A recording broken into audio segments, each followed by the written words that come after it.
Every day I wake, I make my mind up. I'ma be the one, be the truth, be the way. Yeah. Every day I wake, I make my mind up.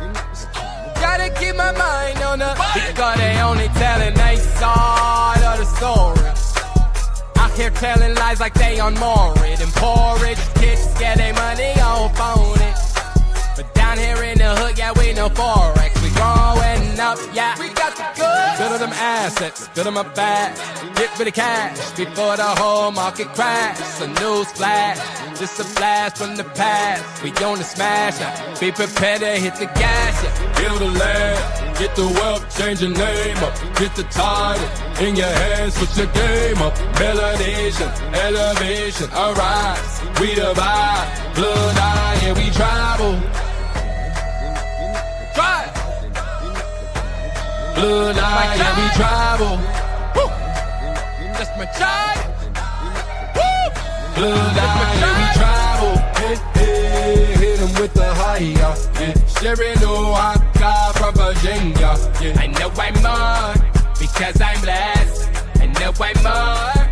I passed the test. We got to see with the true eyes. We need some brand new bright ideas. We got the hearts and some great minds, yeah. If we could all just be sincere. Build a land, get the wealth, change your name up. Get the title in your hands, put your game up. Melanation, elevation, arise. We the vibe, blood eye, yeah, we travel. Try. Blood eye, yeah, we travel. Woo. That's my child. Woo. Blood eye, yeah, we travel. Build a land, get the wealth, change your name up. Get the title in your hands, put your game up. Melanation, elevation, arise. We the vibe, blood eye, yeah, we travel. Hey, hey, hit him with the higher, yeah.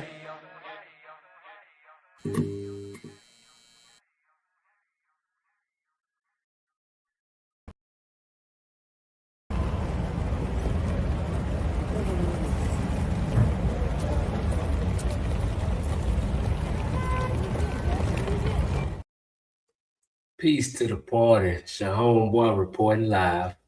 Here again in Sunday service, ready to talk straight to the people. So it's been an eventful week. Everybody in the chat, y'all tap in. Let me know you can hear me, you can see me, and everything as well. Shout out to everybody in the building tonight. Definitely appreciate it. Man, we're trying to get this set up to stream on the Facebook too, but it's tripping. It's something I'm gonna have to figure out later because the show must go on. But with that being said, I got a lot to talk about that went over. Shout out Dre Cobbs. You know what I'm saying? Overly articulated. I like that. That's player. Shout out to you, bro. But yeah, man, it's been a lot going on, and it's being your homeboy reporting live, speaking from an autonomous perspective. It come with a lot of things. Some good, some positive. All right. And it's imperative that we become more than just scholars of history. We have to become doers in the now. So it means us no good if we learn all this information but we don't use it in real time. What is the purpose of knowledge without the application of it? You feel me? And through that, you're going to have trials and tribulations. You're going to have growth patterns. You're going to have resistance. It's a lot that come with it. You feel me? Which is cool. That's the autonomous way. But you always, as indigenous beings, whatever your ideology is, we have to adapt to the world that we are in, and we have to know how to communicate in any environment. So, for example, right now, we know history and know how well this system can work, but even folks in the conscious community can get blinded by all the mass propaganda and the weapons because we start getting too cocky to feel like, oh, nah, they ain't, we understand now, so there's no way I could be triggered. I could be falsely misled. And that's a very dangerous mindset when we understand the power of what we are up against. And I see right now, it's a lot of people that look like you and I going against each other for different various movements that was brought up to do exactly what is happening, which is divide people. Instead of using our common sense and understanding that some things are much bigger than what the issue that they're projecting it is to be. And it's only a few of us who are willing to stand in the current, stand in the face it head on and be like, nah, I'm willing to go against the grain, not because it is profitable or because it's a fun thing to do. It's because when you know you've done your research, and all y'all should feel this, when you know you've done your research and you know for a fact you are standing from a moment, from a position of being informed and unbiased and just simply reporting on the facts of the matter, you know firsthand on how people can treat you when they just can't quickly Google something. We deal with that every day in the conscious community. Whatever your ideology is, when you're explaining it to somebody else, they don't just take you for face value. And it's not just as simple as finding the end-all, be-all document that says, here is the absolute truth. All you got to do is read this one thing. You feel me? And we be wanting our truth wrapped in a nice, pretty bow. And it's not always that simple. All right? So the truth tellers is always going to be the ones in this time that go through a little bit of hardship. That's cool. But one thing about it, what we always been encouraging here is to do your own due diligence and do not go off what somebody else told you, not even us. So go research the facts. And the fact is not what you heard your people and them say on a Facebook group that look credible. Did you go see the source in which they are saying, aka a video or some transcripts? You feel what I'm saying? Things that are official that came from the source so that you can make an informed decision, right? So we're going to talk about a few different things and why all these matter. So first, before we take it over to the controversy with us, let's highlight something else we've been talking about, right? People out there in Cali. So we got to, shout out to Bria, shout out to our Cali people, what I'm saying, with the party and just Californians in general. What we done seen and what we done learned is, well, not what we done learned, but the fuckery that's been going on in California is such a beautiful place. It's really crazy, bro. And so when that whole fire, when people lost their whole neighborhood, and more I was learning about that, I was like, that's pretty coincidental. And then the lady who was in charge of that, Karen Bass, is up for re-election. So this dude's I had never even heard of him. But anytime somebody pop up with notoriety in a name in politics, I always want to pay attention to see who's funding them, what's their angle, what's their mission. And so he came out talking real good. And I still like a lot of the things that he was saying. But it was crazy that he had a lot of momentum. And then all of a sudden, they said he wasn't even in the running no more. So I want y'all to play this video that he had to say. Watch this. Campaign portion of my mission to save Los Angeles is coming to a close, and I'm moving on to the next, more interesting phase. Listen, I've spent a lot of time slaying everybody. I've ridiculed everyone on the roster, and I just want to say from the bottom of my heart, I'd like to take the chance to apologize to absolutely nobody. You think you can get rid of me that easily? I know a lot of dim-witted jerks thought I was in this for a grift, that I was gonna roll up and leave town if I didn't get into City Hall. It's just not fair. Hey, morons, I didn't get in this for political power. I got in this to expose this corrupt machine, and nothing has changed. You enjoy your worthless meetings in City Hall. Nithya, you have all this information. You're running for mayor. Show what you're really about, or get the fuck out of the race. I'm going to be lighting you up every single day, and now I don't have to worry about offending CNN viewers. I don't have a campaign laws hamstringing me now. It's war. It's 0 hour for Los Angeles. Angelinos are now stuck with 2 morons responsible for all their problems, and they have to choose between dumb and dumber.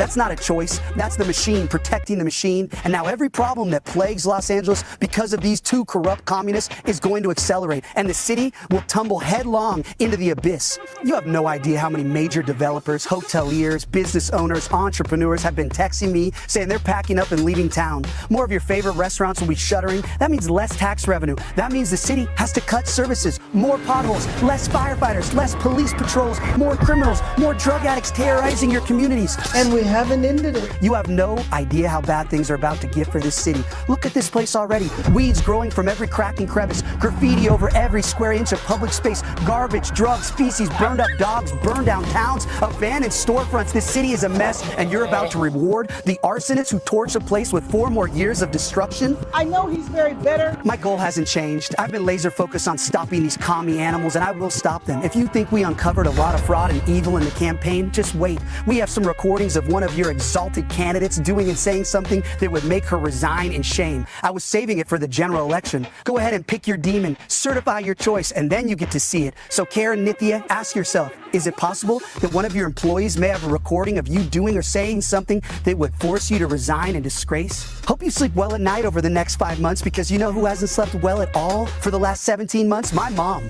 All my neighbors in the Palisades, all the moms who worry about their kids walking past drug addicts in front of their schools, all the business owners getting crushed in the LA economy, worried that they can't stay in business and feed their kids. Angelinos have been struggling for years now, all while corrupt politicians and fraudulent NGOs profit off the misery and fleece us for the tax dollars. Well, now we're flipping the script. I want all of you awake at night sweating and worried about 5 a.m. when the FBI blazers bust in the door, breaking open your office, because I assure you, they're coming. You think your election was going to stop me? If you want to stop me, you're going to have to fucking kill me!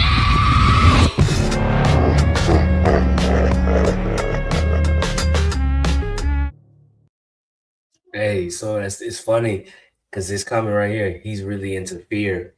And so I need people to understand something, okay, especially my intelligent people, because this guy comes from what I understand, he comes from a media background.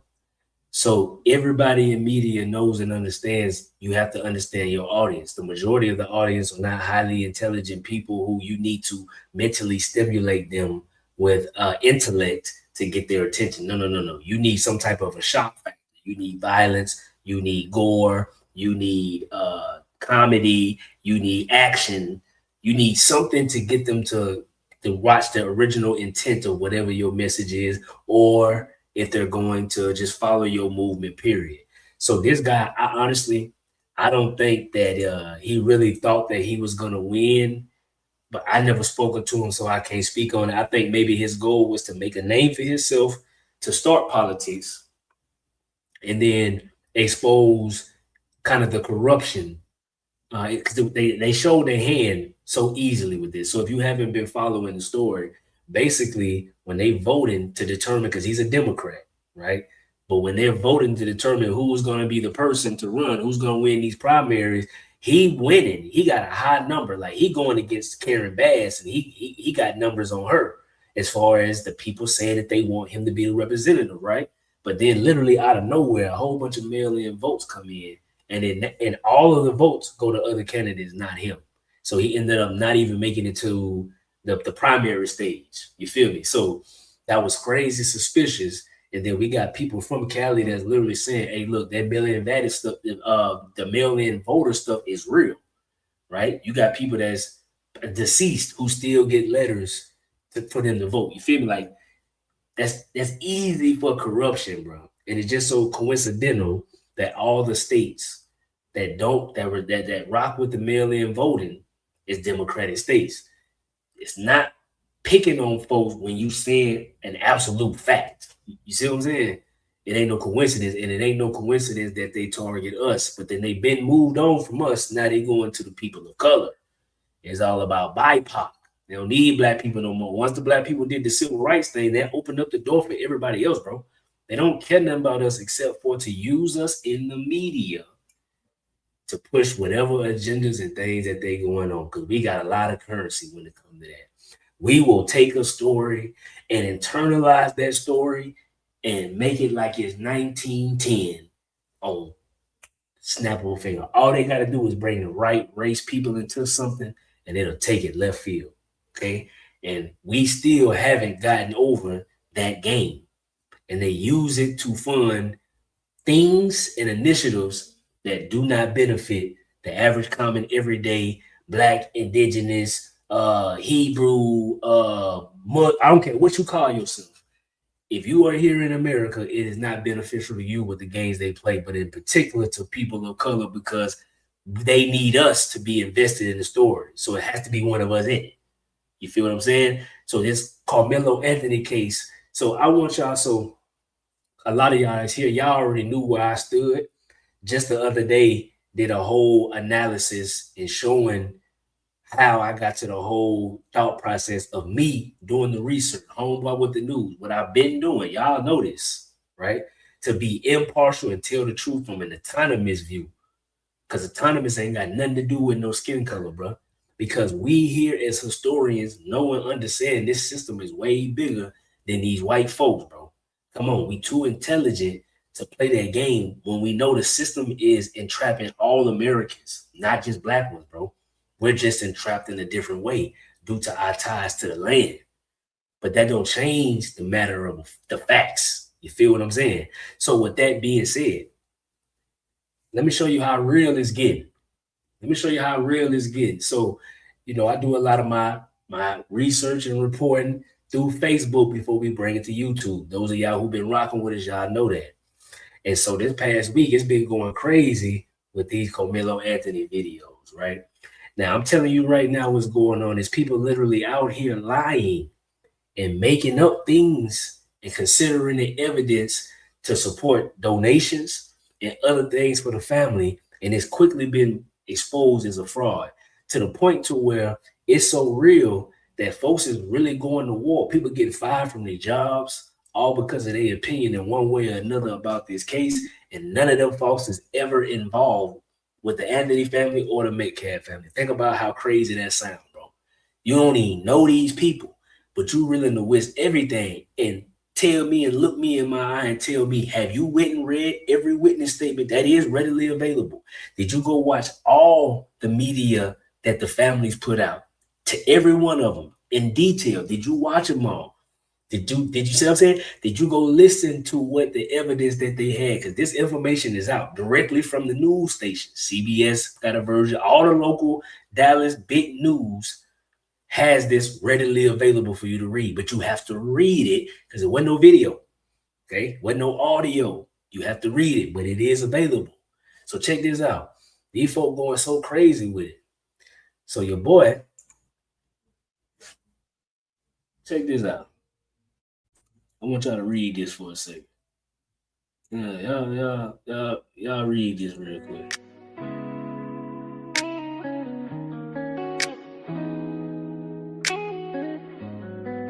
Read that. Hey.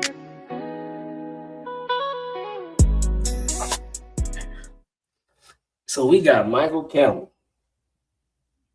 Bro, message me.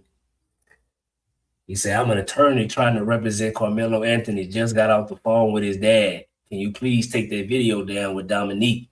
It discusses the evidence of the case and it can hurt Anthony in appeal, or if the chance he goes back for a new trial. Please trust me. I'm a 16-year practicing defense lawyer in DFW. Okay. And bro, legit. He is who I had to make sure it wasn't no troll, right? Because I get a lot of that. I got death threats, all kind of stuff, but your boy, I'm uniquely qualified to handle all that. You know what I'm saying? Because I stand on everything, and I stand on my research. Like people, they stand by the quality of their product. Yeah, type shit. So he hit me up, and this is what he say. Now, mind you, the video that he's referencing, there's a clip. There's a clip that I have. Hold on real quick. I'm going to keep it super. Matter of fact, I'm tripping. I should have been had this loaded. Hold on 1 second. Watch this. Watch this right here. Right.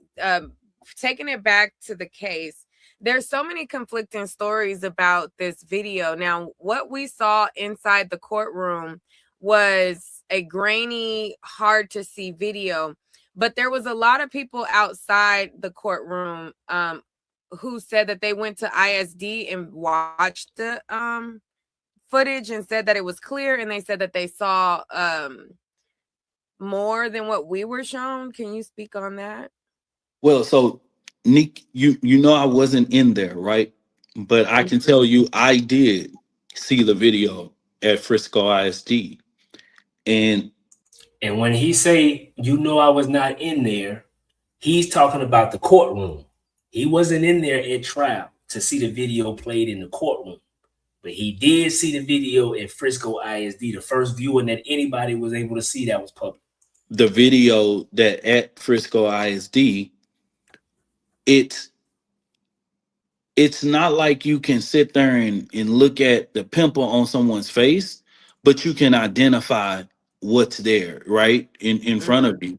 And so what has been described to me, is like, no, you could at least kind of know and count how many people right there. We can count how many bodies, but we can't see like faces. You know what I mean? Like we could see like, okay, somebody sitting right there, somebody sitting right there, but we couldn't see like Carmelo in Austin's face, or you know what I mean? It just was like kids there. Mm-hmm. Some people were saying that they were able to see him getting jumped. I couldn't see that. So I was wondering if you guys saw something different. No. It's not. I didn't see that with that video. No.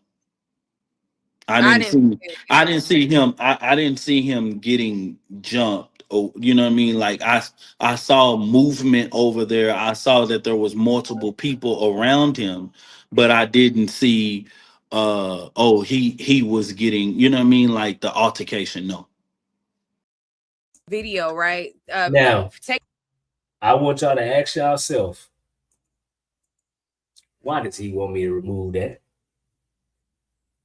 I need to be a lawyer. Boy, listen to me, man. He boy better stop playing with me, bro. So he sucked me this. He was kind. And I know this is official because they've been talking about a trio that's about to get together and supposed to be working on the appeal. So here's my whole problem with this. Dominique Alexander worked on this case. Most of us would have never heard about this case if it wasn't for Dominique Alexander. I don't respect how Buddy moving, but I'm not finna sit here and lie and say he wasn't effective. His job was to make this about race and get it spread out and get the support of the community. He damn sure did that because he got niggas riled up and they raised over $600,000 that they said for the record. He said that everybody is admitting and stating for a fact. The white people are saying that they raised. So that was because of Dominique Alexander. That wasn't because people were just so compelled with Carmelo Anthony. It was because when it became a race thing and the way that he framed it, this is what it became. This is clear. So now that he go and say that about that film, that's major that he says that, because even the father, Jeff Metcalf, if you go to the stream that I did the other day, I broke all this down. Jeff Metcalf said that Dominique Alexander was all over the place, especially in regards to the school department. The father confirmed it. Why would he lie too? So now the father said he wasn't involved. You feel me? Like, Where are we going to draw the line on facts, y'all, before going crazy with all these conspiracies? But this man, this is a real lawyer who hit me up asking me to take down that video, which is, why does that even make sense from a legal perspective? If y'all know for a fact that they had a doctored video, this is what they're talking about. This video is doctored, and there's another video that really needs to be shown. All the witnesses know this and they lied. You feel me? And they rigged the jury. And then on top of that, the father, the Metcalf father, has come out and said all kind of stuff. So if he lied, you can sue him. Like you got a slam dunk appeal. It should be nothing. Why would you need this video taken down if it's just the truth, right? Maybe the video he said he seen was not getting jumped, but y'all alleging that it's another video. Well, be a lawyer and go get that video. What my little old independent media gonna do to change the world? I ain't influencing the world. But I tell y'all what, independent media, this is why we need support, because you never know. This world ain't but so big, especially amongst our culture, and we need to be able to have a voice. So for all of y'all that was disagreeing, and some of y'all was in y'all feelings with me, I encourage you to go do the research. But let me show you the icing on the cake, because see, these white folks, they not playing, because they tired of being made the scapegoat for things that actually are not tied to them. That don't take them from blame from shit, but we know as historians, them folks did not create this system. They was the beneficiaries. They were the first immigrants that came into a society that was built for them. They are the ones who all this shit started from. That's why they know it so well. And when this immigration fraud is going on, come on, man. We gotta be real with what we know. But check this out.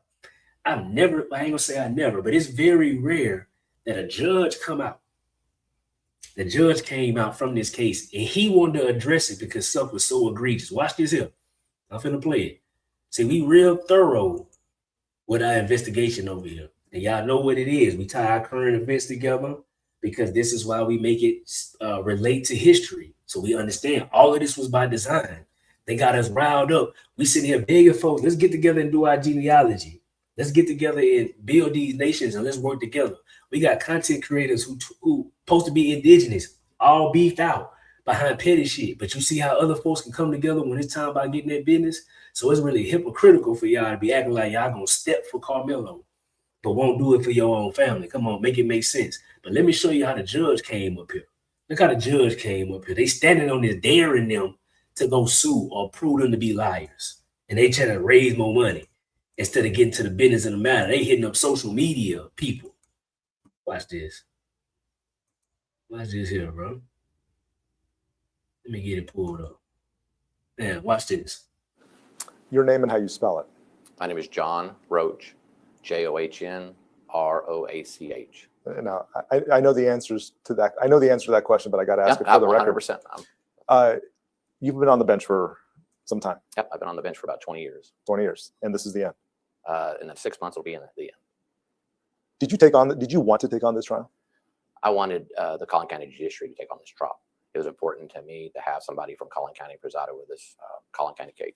So I didn't ask for it. No one, that's not how it works anyway. Yeah. I didn't ask for it, but I was certainly willing to do it because that was my duty. In your conversations with, I guess it's an administrative judge who goes, I know they go down the list and they say, all right, it's your turn, it's your turn. As they go through all the conflicts of judges that may potential conflicts, when they come and say, John, this may be yours, your first reaction is? I'll take it.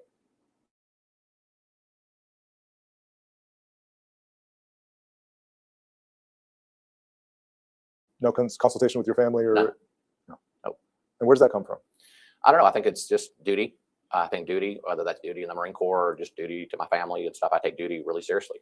And I took this job to perform that duty. And if that's what I had to do, that's what I have to do. Did you fully at the time grasp the enormity of that decision and the outside stuff? I don't know. I think in some ways I did. I think in other ways I didn't. I certainly knew it was very, very important case within our community. I didn't think I realized the enormity of the social media and the media during the trial. How long have you been prepping for this trial? I've been prepping for this trial with the departments, with the Collin County system, with the sheriff's office and everybody for about 8 months. Is that the longest you've ever had to prep? 100%. Why? Logistics. One of the critical pieces of this case where we had minors who were testifying. Prior to me getting the case, we had some of those witnesses doxxed and swatted and revealed on social media. I didn't want that to add to the already traumatic event they've been through. And I didn't want them to change their testimony or be uncooperative with people trying to call as witness out of fear. And so my number one duty at that point in time getting the case was to how do we protect those minors who are critical to this case to come and testify. I'm sure you've already read and know that one of your fellow judges has already been doxxed and swatted and all the things. I did know that. And still no reluctance from wanting to take it on. None. Yeah. The decision to not have cameras or any kind of streaming, was that an easy one? Yes, it was an easy decision, and I'll tell you why. My primary goal in any case is to make sure that the defendant and the prosecution gets a fair trial, period. I have seen from other cases around the country where cameras in the courtroom changed the way that the judge acted, the lawyers acted, some of the witnesses acted, and we were not going to have that here. We were going to really isolate the purpose for which we were here for, which is to have that fair trial. And cameras in the courtroom did not enter into that equation at all. How much grief did you get from people around you about that decision? I don't know. I don't listen to it. I just flat don't listen to what's going on the outside. I do what I think is right, no matter what decision that is. And I sleep well at night knowing if I follow the law, then everything works out like it's supposed to. And so these outside influences, all the noise from the outside, I really isolated myself from that in this case and in all cases, and just do my job the best I can following the law. How do you think we're talking with the attorneys, other attorneys outside of this. How do you think they describe you? Strict, no nonsense, fair, and that to me is the most important part. I know for a fact when I make a decision here, people are unhappy. What I hope is when they walk out the door that they think they got a fair trial, or fair hearing, or fair something. And if they do that, no matter what they think about me personally, then I've succeeded. And you're okay with any of those characterizations? I think they're fair. I hate to have to ask about stuff that emerges on social media, but I have to ask it. And I know you don't know of any of it because you're not on social media. I'm on it. I mean, I'm an elected official, so I have a Facebook page and stuff. Do I look at it? Do I monitor it? Do I let it impact me? None, not at all. So I have to ask, do you have a personal relationship with the Metcalfs? I wouldn't know Mr. Metcalf prior to this trial if he walked up to me and said hello. I don't know the Metcalfs. I sympathize with the Metcalfs and what they've been through and all, but I don't know them personally. Never have.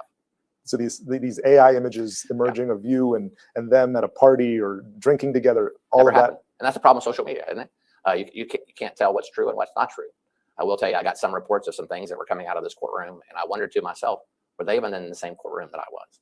It's that bad, and I think that's tragic because I think really if you just listen to the case based upon the facts, you'd understand it so much better. Do you think it reinforced your decision to not have cameras or streaming inside this? Sort of. I will tell you this. Sometimes I think maybe I should have at least the audio streamed or something so people could hear it. But at the end of the day, I don't think no matter what, people are going to distort whatever happens or whatever they hear into their own agenda. And so what's the point? And again, that noise affects people, affects the fairness of the trial, the safety of the witnesses, the safety of the jury. And those are my primary concerns, not what social media says. It's not my duty. I don't think it's my job to feed social media or the media stuff. I certainly understand the role that media plays in a case like this, but I'm not here to feed it. And I took that very, very seriously. But Judge, when people don't have access to the trial or the courtroom, doesn't it invite speculation? Well, sort of, but I got 70 seats in my courtroom, and I had 200 requests by the media to sit in the courtroom. So let's say if I just entertain the press, then I have nobody from the public watching what's going on in their county. And so I had to do a balance between the media's right to know and to be able to report what's going on, because I think that's extraordinarily important. I think it's important that the general public had access to the courtroom and to see what was going on. And so I try to balance all those things with the primary, again, purpose of having a fair trial. And I think I struck that balance pretty well. But the media's right to know is the public's right to know, is the public's access. We are the extension of that public. I think somebody from the public who wanted to come watch a trial and know that they were excluded from a trial because all the media was there, I beg to differ. Do you think there was a possibility for a learning experience? I mean, people do not know about how trial works. Do you think that this may have been an opportunity for people to know how it truly works, and that kind of erases some of the negative notions of court and trial? I'm doing this interview with you to make sure that people understand how the system works, and if they really wanted to, and I mean this seriously, if they wanted to, they could have stood in line with everybody else, and had the 27 to 32 public seats that we had in this courtroom that we rotated every day. And so, was that important to them? They could have made it in here. Okay, so I'm gonna give you another perspective on this because, okay, so here's the thing that we have to be able to separate as intelligent people in this community, right? Everything is not a conspiracy, bro. I'll give you an example. If you from a black area, it is definitely a disproportionate amount of young men who are going to prison for a very long time all over America. I'm pretty sure we can all agree on that, right? So that is a very real thing, no matter how we try to circumvent and talk about. So that means they really going to trial, they really losing, and they really sitting there for a very long time. Okay, so that is not a fable. This happens all the time. So this case is no different. The only difference is it has media attention, right? And so now if you are a professional, imagine if you paint cars and now somebody, the whole world is talking about how bad of a paint job this is, and it's publicized for the world to see. Aren't you going to defend your business and your craft? So this is essentially what's happening here. Because think about it, if this is all a big lie and cap, he's going on the record as a judge, 20 years in the game, setting the record straight. So I mean, like, if this is all a big lie, well, them boys got a slam dunk because they don't do that. It's people we know for a fact who've been railroaded, right? Where was the press conference from the judge? You see what I'm saying? The Innocence Project, matter of fact, if people want to support folks' cases, they've been open for a while. I'm pretty sure they begging for support. You get what I'm saying? Like, think about what we're saying here. And them judges who falsely convict people don't have to go and do press runs. So, you know what I'm saying? So we just got to think in the totality of everything ain't a conspiracy. But I want y'all to hear some more parts of this because I want you to hear it from the source. And if they believe everybody's lying, this is the man you go after because he conducted the trial. How did you plan for some of the outside noise? Well, we were certainly playing with the Sheriff's Office and the McKinney Police Department and the Allen Police Department and the Frisco Police Department. So those were talks that we were having 8 months before the trial to ensure the safety of the people out in the parking lots. They certainly had a right to demonstrate and all, and I think we struck a very, very good balance, allowed them to do that, at the same time maintaining safety of everybody involved. Did it affect your day-to-day decisions? Actually, I didn't. I came in from a different entrance from the courthouse. I didn't come in through the front. I couldn't hear any noise at all from my office. The jurors were not facing the parking lot, so they didn't see anything or hear anything. And I think we did a marvelous job in isolating them and having them concentrate just on what was going on in this courtroom, which was my instruction from the very, very beginning.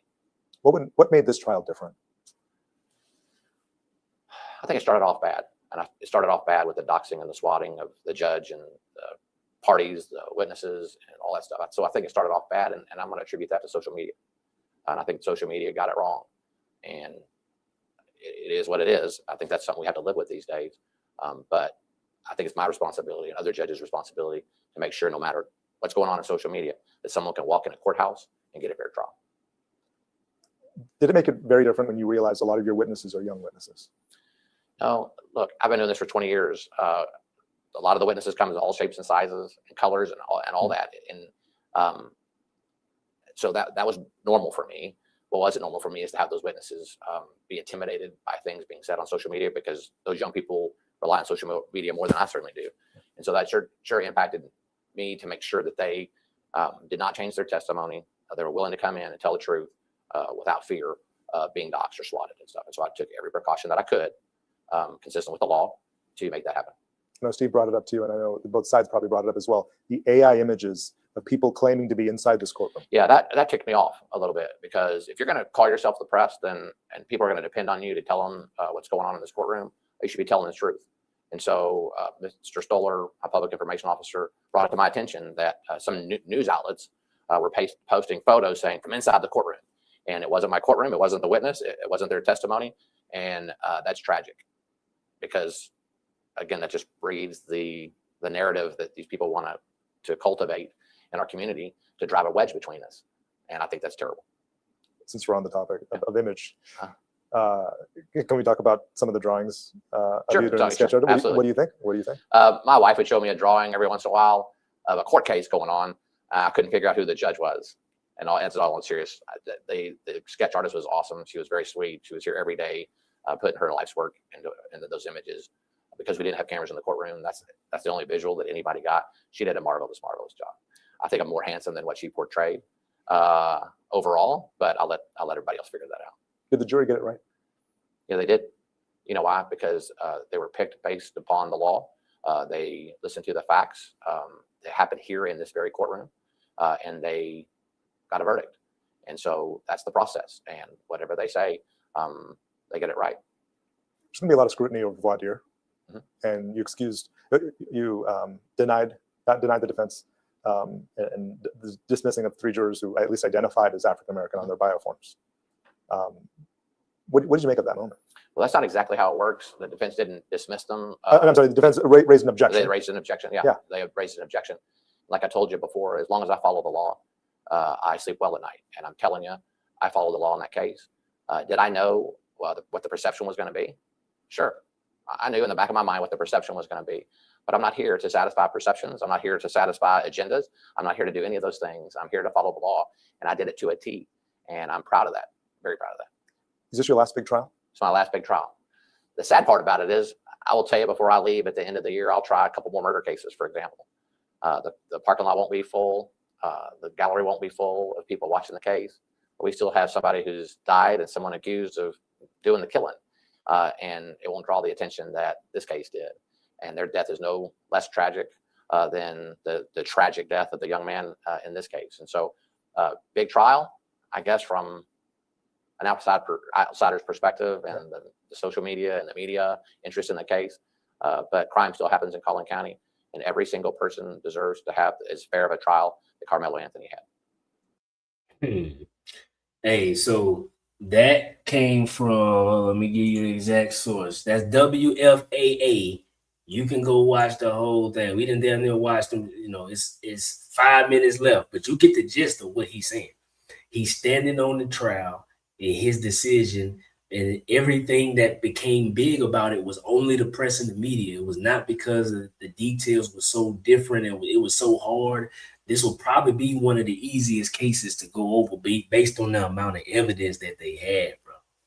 You got folks that's up here, like I said, spending their time on this foolishness when we could be building a whole lot of stuff. Y'all got to understand this misinformation is real. I take this personal. Do you know how easy it would have been for the autonomous party to go behind and get connected with some lies and some so-called exclusive information for views? Light work. You see Buddy hit me. I don't know that man.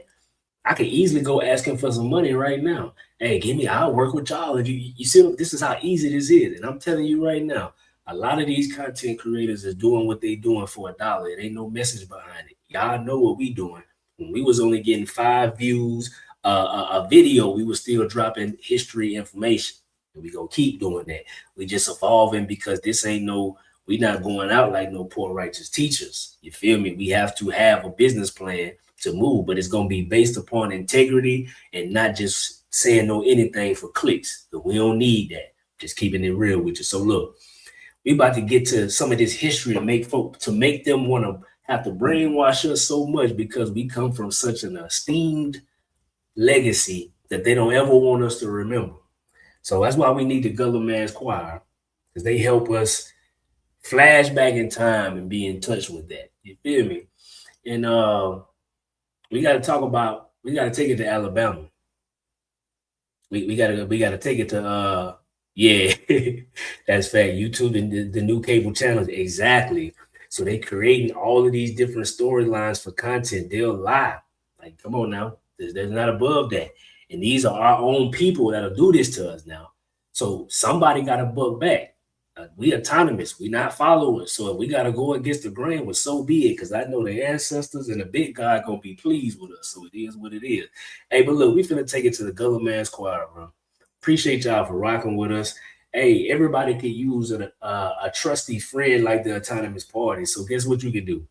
Right up here somewhere, I don't know which angle is displaying, but you see the QR code.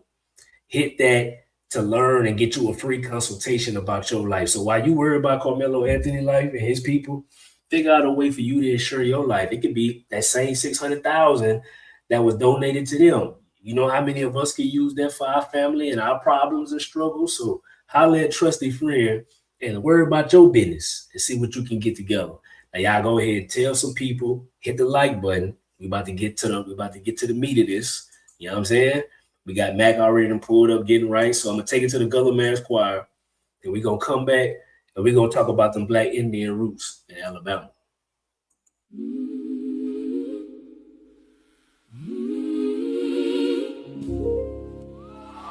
Grandmama said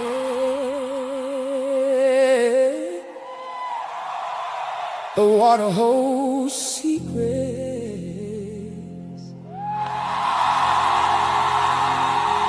Papers change, but the soul still speaks.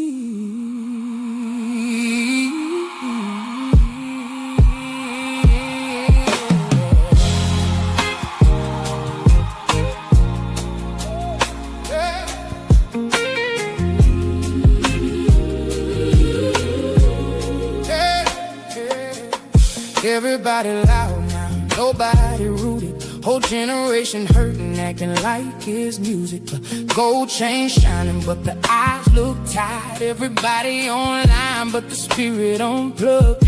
Mama kept photos inside the old Bible. Faces half faded, stories gone silent. Somebody crossed oceans, somebody crossed swamps. Somebody got renamed, still the bloodline strong, yeah. Keep it easy, even when the world changed on me. Oh, keep it easy. River water run deep in me. Smoke in the air, choir in the distance. Old songs living inside my spirit. Hey. Keep it easy. Don't let them rename your soul. Keep it easy. Some things deeper than we told. Spanish moss hanging, everybody roadside. Church shoes tapping on the old wood floors. Women still humming songs without names. Now men still praying low behind closed doors. Maybe that's a Bible, maybe that's the proof. We forgot the story, but still carry the truth. Creole hands cooking straight from memory. Funny how the rhythm still live naturally. Hey, keep it easy, even when the world changed on me. Oh, keep it easy. River water run deep in me. Yeah. Smoke in the air, choir in the distance. Old songs living inside my spirit. Hey, keep it easy. Don't let them rename your soul. Keep it easy. Some things deeper than we told.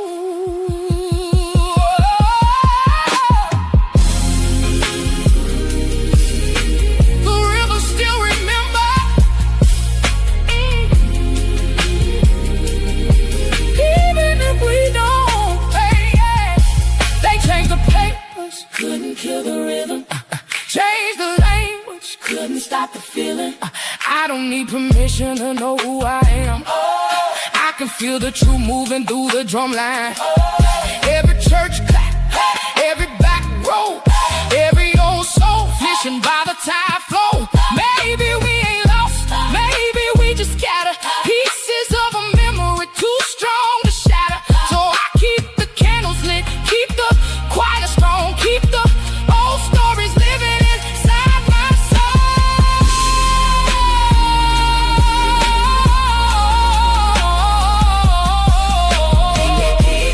Keep it geechee,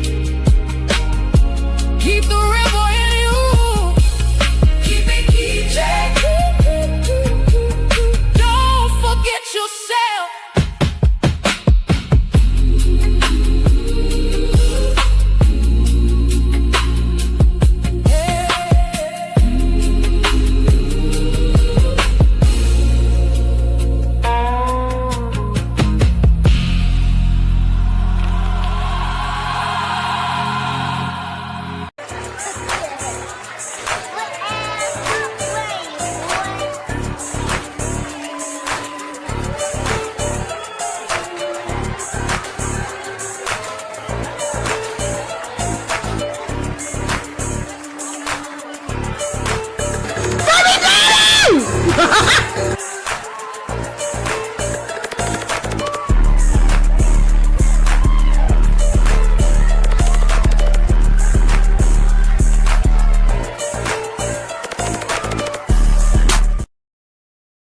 Damn, son, where'd you find this? They cut the story into pieces.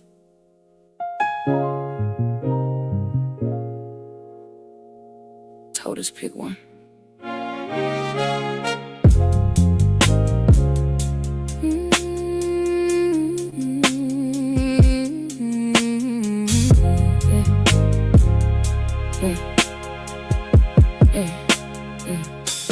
They gave me a color, said live inside this. Found my name down, made it fit in their system. Whole bloodline got trimmed to a sentence. Now I'm looking in the mirror like something been missing. Got rivers in me, they never mapped out. Got names in my bones, they never let out. Every time I felt different, I was dead, right? They just buried the truth under headlines. Split me up, then they labeled it clarity. Now we fighting over fragments of identity. If I'm everything, why they narrow me? I'm putting all my pieces back deliberately. Don't dilute me, don't reduce me. I'm a blend they couldn't blueprint. Every layer got a voice. Let it speak. It's that Creole soul. Unfold, don't fold. Every root I hold, turn me hold. It's that Creole soul. Not one code, I've been told. Now I know. Yeah. Feel that? That ain't confusion. That's memory. We've been walking around edited versions. Whole identity stuck behind curtains. Took the depth and traded it for surface. Now we searching for worth and what they purchased. But I feel it when the rhythm hit different. Like my body recognized what's been hidden. Certain sounds make my spirit sit up like you've been here before. I can't forget it. They simplified us just to manage the narrative. Turned inheritance into comparison. But the truth don't break under pressure. It just wait for the right ones to carry it. Don't dilute me, don't reduce me. Yeah. I'm a blend that couldn't blueprint. Every layer got a voice. Let it speak. It's that Creole soul. Unfold, don't fold. Every root I hold, turn me hold. It's that Creole soul. Not one code, I've been told. Now I know. I don't gotta choose a side. I don't gotta cut my ties. Every line inside me mine. Yeah. I'm the sum, not the fraction. I'm the truth past the caption. All my blood in alignment. Say it plain. We not one note, we harmony. Now I move like I carry an archive. Every step got a past to survive. I ain't searching for self in they boxes. I rebuilt it from what they tried to hide. So when I speak, it's layered intention. Not just pain, it's full dimension. We don't need their permission. We remember, that's the mission. Don't dilute me, don't reduce me. Don't dilute me. I'm a blend they couldn't blueprint. Every layer got a voice. Let it speak. It's that Creole soul. Unfold, don't fold. Every root I hold, turn me hold. It's that Creole soul. Not one code, I've been told. Now I know. They told us pick one. We picked all of it. That's power.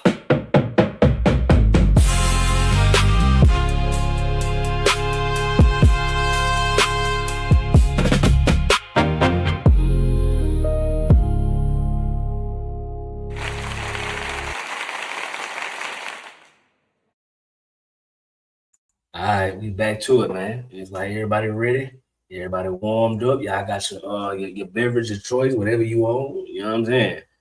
You got it in the air. Let's get to it, man. Look like Mac ready, man. Let's take it to Alabama. Tap in.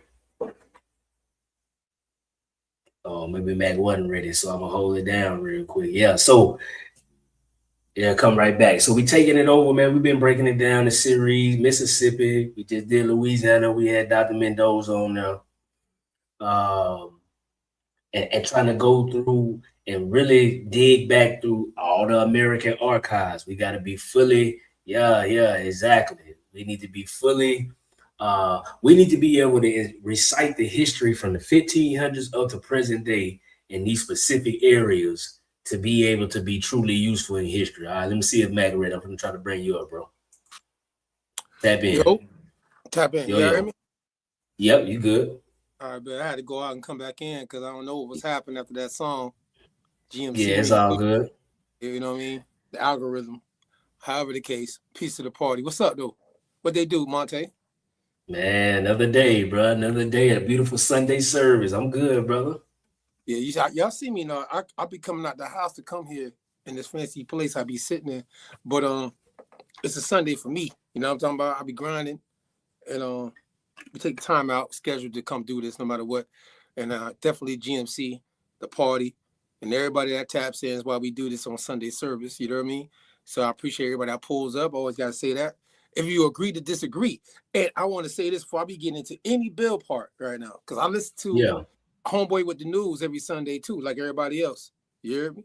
So, Monte, you know, as we talk, and I, we both been busy. They're playing our chords right now with this. Carmelo Anthony. I ain't talking about the basketball player. Shout out to the who just won a championship. You know what I'm saying? Yeah. But Carmelo Anthony gonna always be my favorite player on the Knicks, by the way. However, when it comes down to the person that is now with the same name that has the charge and young man, you know what I mean? I've heard, he great grades, you know what I'm saying? Captain of his football team. All the good things I've heard about him. And it don't change the situation of the mistake that was made. Right. You know what I'm talking about? The reason why I say that, I want to say this live, because, even after the fact, the watermelon felon, you know what I'm talking about? You know what I'm saying? And he an Indian, the father, like saying certain shit. I listen to the details like you said. Right. Even with all that being said, it's not going to change accountability of the situation and how it played out. I mean, if this wasn't a black and white situation, would we really be talking about this? No. And that's what the judge was saying. And who had more experience than trying murders than the judge? I mean, I'm just saying, like, and I'm not going to call him a murderer. I'm not gonna say he just made a mistake that caused it a death. Mistake. You feel me?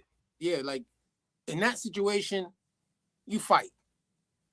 Correct. You on school grounds, all day, every day. You all know if a fight break out in any kind of school situation, staff is going to come in and break it up. You know what I'm saying? ASAP. Just like they did at the establishment. You let the parents of both sides handle the repercussions of a minor at a school grounds fighting, if they get suspended or whatever the case of that situation happens. But if and still people are going back and forth, like you said, with the evidence. I had to bring this up. I've been listening to this shit. It's crazy, bro. Like I haven't seen them like this before. Like the evidence in place. People still talking about did he bring a knife on campus or not? Right. I gotta be real with y'all live. You heard me? I'm live with y'all. Mac 8, G Mac, Gilla Mac. You heard me? I'm telling y'all, I got in a situation kind of like similar when I was legit. 10th grade, 9th grade, actually. 9th grade. White boys call themselves trying to, you know what I'm saying? But I wasn't on campus when it happened, but it trickled back to school. Right. And now the school was like real beef. A situation, you know what I mean, where police have to be called. And yeah, man, I did. And I defended myself. Yep. And I'm still alive. And them racist white boys could have got it if it would have went that way. I was ready for it at that time, at 9th grade. So, but I wasn't on campus either. And if I had to be real, this is why they were searching me after the fact, because they're like, well, he left school with the knife. Right. Because even though it happened off campus, they were like, well, he must have had the knife on campus with him.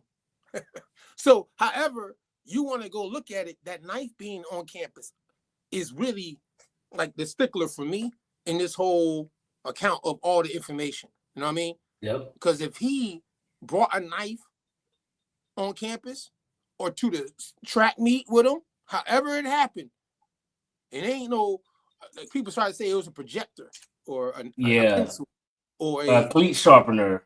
Cleat sharpener. Right?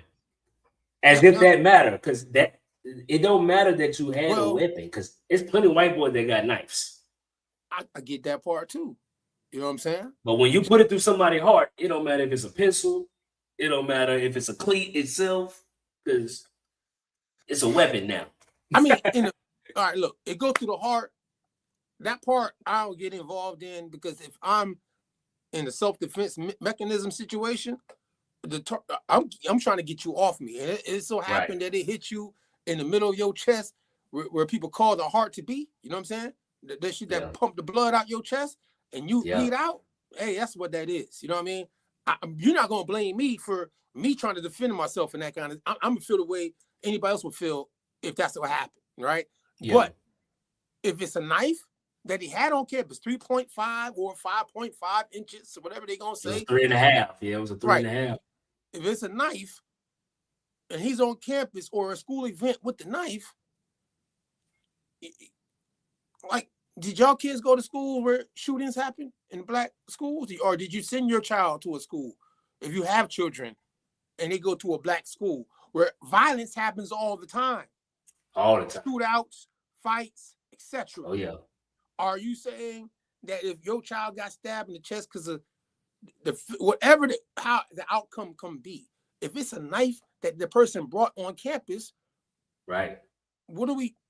And they used it, because it ain't just about it being on campus. You feel me? You used the shit. Difficult situation. It ain't like you had a fight and then they went in your bag later and found the knife. I would understand that. You see what I'm saying? Because you didn't use the knife. Yeah, the knife is not the problem. It's when you pulled it out, said it right here. Used it on the school campus is where I don't give a damn if it's black and white, black and Spanish, black on black. You call yourself an Indian. You can pan it. I don't give a damn. You're like, I have a child that goes to schools too, and if my child got shot or stabbed by another black person, whatever, from humanity, you're gonna be outraged. Oh, it's a problem. You see what I'm saying? Problem. And everybody expecting these folks just to lay down because they white. What reality and world are you living in to think that's acceptable for any man to sit here and say, y'all took my son at school where it ain't supposed to be this type of violence? And then guess what, Matt? Not only did it happen on our grounds, now you got the whole world clowning y'all, taunting you every day. That is some bully shit, bro. I don't like it, bro. I mean, that whole situation I don't like. And I'm not just, I let you cover the news, and that's a big thing. You got to cover it. But in the same situation, I just, I got to be honest about it. Accountable. You know what I mean? We're not being accountable about certain things. And that's just what that is. But I'm here, it's your boy Mac 8, the G Mac, Gullah Mac. You heard me, the G for Gullah, GMC. Yep. Shout out to GMC. You already know what it is. I see a lot of y'all like the music and what's coming out when we put it to the concept of what we're doing with the GMC. And definitely got some stuff coming for y'all, let y'all know. With that being said, the harsh reality is live life autonomously. That's the campaign. And what's a campaign without a party? Maranatha. You heard me? So let's get to it. Obviously, Alabama, Mississippi. Why? Oh, we just did Louisiana. I'm going to show you some reasons why all this is connected. Maybe you might not know. Maybe some of y'all do. However the case might be. You know what I mean? But we're going to get some straightening. You know what I'm talking about? You're going to get some straightening involved in this. So it's been a crazy day, but we're here now. So let's get to it. I mean, because I had to get my mind right.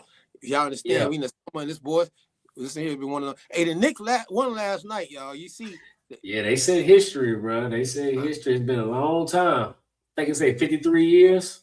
3 years, you know what I'm saying? I got to give it what it is. And that boy Jalen, man, you know what I mean? Yeah. Hey, listen, he balled out. You can't say nothing to him. I can't say nothing. I watched the game. Some people ain't watch what happened with Carmelo Anthony, but he got a whole bunch of stuff to say. But I watched that, and boy, listen here. No one thought they were gonna win that game. Like we didn't think they were gonna win the last. Anyways, however, the underdogs seem to be. I like underdog stuff, and that was what the Knicks just did, even though they blew everybody. However, true teamwork, man. Teamwork. It's a good team. Synergy, You know what I'm saying? Yeah. So chemistry, you know what I'm saying? All that stuff plays a part in winning, success. That needs to be happening in the black household, by the way. You know what Hey, I mean? that's what. Hey, I like this right here. Exactly. Let's make it something, bro. It's Like, time for the Black American. Yeah, y'all gotta trust within your family because you are worried about the politics coming out of a White House. Meanwhile, the black house is messed up. You know what I'm saying? You feel me? Big facts. You gotta be accountable for what's happening in your house before you can worry about the politics outside of it. You know what I'm saying? Even if you're being impacted politically or economically in your community for whatever circumstances it may be. You know what I'm saying? You got to be accountable for yourself to be autonomous. I mean, you can't govern yourself if you're not being accountable. And you can't make excuses about that kind of stuff either. You know what I mean? I'm just being real. And y'all know, I know people ain't gonna like what I just said, but it's all good. I'll try to, like I said, let's get to it though, man. Alabama, you heard me? Yeah. So Mississippi, and shout out to our guest last week, Dr. Mendoza, Nicole. Yeah. Was a doctor. You heard me? She might be a chef. You heard me? She was cooking. And facts. But obviously we did Louisiana, and before that we did Mississippi. We tracking, right? Going state to state. You know what I'm talking about? So with that being said, origin of Alabama is tied to Mississippi, just like Louisiana. Because see, you gotta understand colonial periods, right? And a lot of people, I don't know, maybe you don't know. You know what I'm saying? So Alabama people, you know what I'm saying? I'm talking about indigenous people who are being described a certain way that we're gonna break down tonight in this region, especially, funny enough, Alabama. So Alabama was named after Alabama. You see how I spelled the Alibamu? And this ain't for the folk that want to go into move. This ain't for the folk, my Moorish folk out there that want to say Ali, like Noble Drew Ali. No, this ain't got nothing to do with that. It's just the phonetic they happen to be using in what we call English to describe and spell how it originally came to be. Just let y'all keep that short. You heard me? So with that being said, an indigenous nation that live in present day, what we call today, Alabama and Mississippi. See how that works? And then you got to think of Louisiana too. How we just broke down Louisiana being tied to Mississippi and other places off the river of the Mississippi. You know what I mean? That's why Mississippi had to be kind of headed in a certain way. Y'all go back and watch it, you'll see why. However, we can keep it sliding. This is just like, give y'all the introduction to some things, you know what I mean, before we get into it. This is meaning of the name. You know what I mean? Possible meanings. I try to cover all grounds, right? Include people of the tribe or a tribal town and those who clear the thicket. No single translation is universally accepted. Ain't that some shit it say? Like, so, hey, so let me ask you something what you think about. Yeah, exactly what I'm about to say. So, like, is it safe to say, because a lot of us get tied up on like these 5 civilized tribes or just names of what these tribes are currently called? I think sometimes we get caught up on that, but is it safe to say from your opinion that nobody really knows the original, what these people really called themselves from a certain point in time, because there was no written that we know of that they are showing to the people, written language that they are showing, you know what I'm saying? To what we, like a directory, a library that was being kept by Indians and say, this is what, our language. Yeah, because they lumped these people into the Muskogee Confederation. Right. So if you're going to get into even the linguistics of what people and what language they're going to attribute them to, attribute them to, that would be looked at in a way, and they're going to be lumped into what we call Muskogee later on, as people popularly know as Creek, right? And we're going to get into, funny enough, which I think has been, since you said looked over, Estelusti.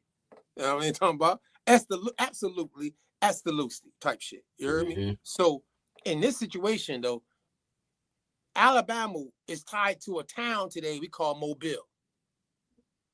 Mobile, Alabama. We all following? Yep. All right. So there's a battle of Mabilia. You know what I'm saying?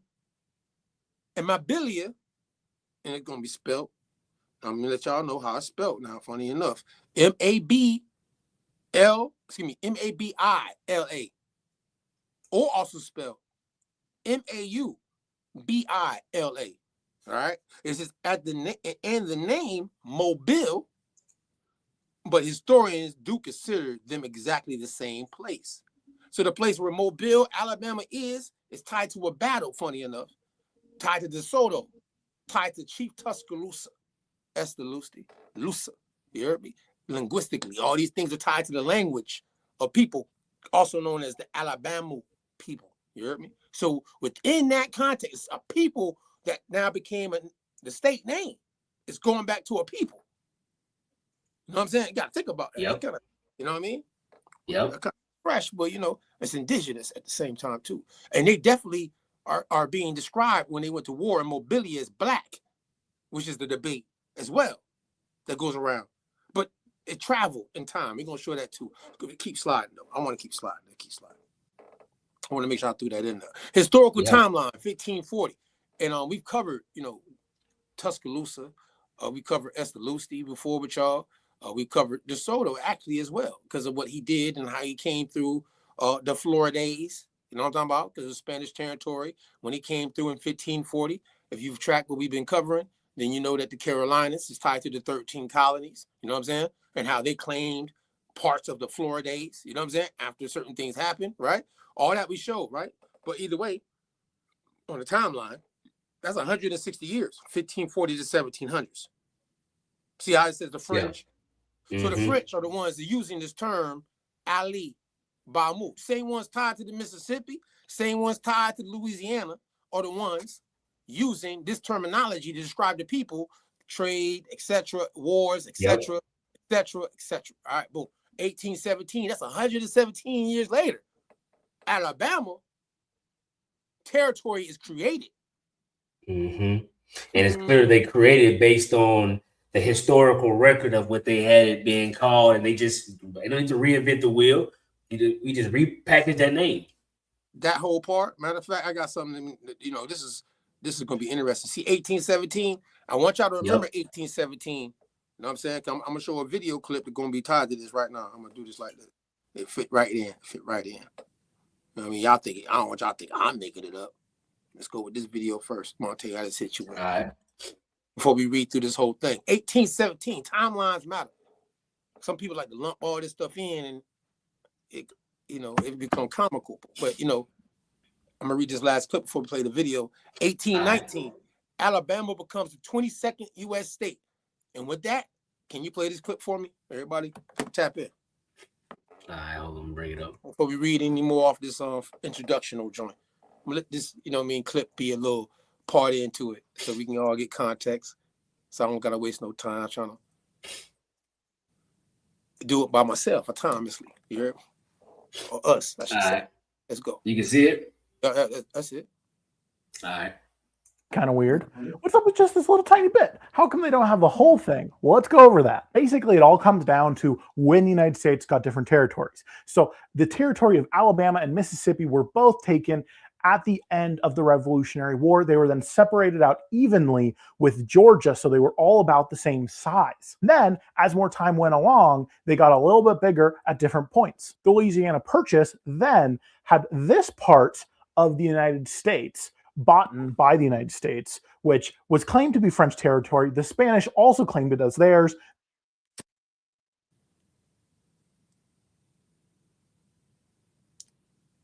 Florida, and got Florida from the Spanish. But because this was a different territorial acquisition, it was not then added on to Alabama, because once again, they wanted to keep Alabama and Mississippi the same size for some reason. And Alabama had a whole bunch of different attempts at trying to take this. Alabama's kind of weird. All right. All right, so we can go back to the joint real quick. See how you said 1817, right? Mm-hmm. That was my quick load. So I ain't got to go through that detail for Alabama. So 1819. So the territory was already set up because of after the French Louisiana Purchase, funny enough, right? As we were talking about Louisiana, it had an impact, as he just showed you, right? And how Mississippi, Louisiana, all that area of the French territory is being divided up by United States of America. See what I'm saying? Yep. Timelines matter for a reason, right? Yep. Territories that they're now trying to come in and now today become states. See what I'm saying? Now, this is before the Indian removal, all this right, ain't it? Right, correct. You see how that timeline worked? Yep. And they was already moving as state citizens prior to removal because because it's so important. We done went over these treaties a whole bunch of times, and I hope what people get they remember is that majority they all said a variation of, if you do not go to this new specified place, aka Oklahoma, then you will become basically whatever citizenship comes from this area.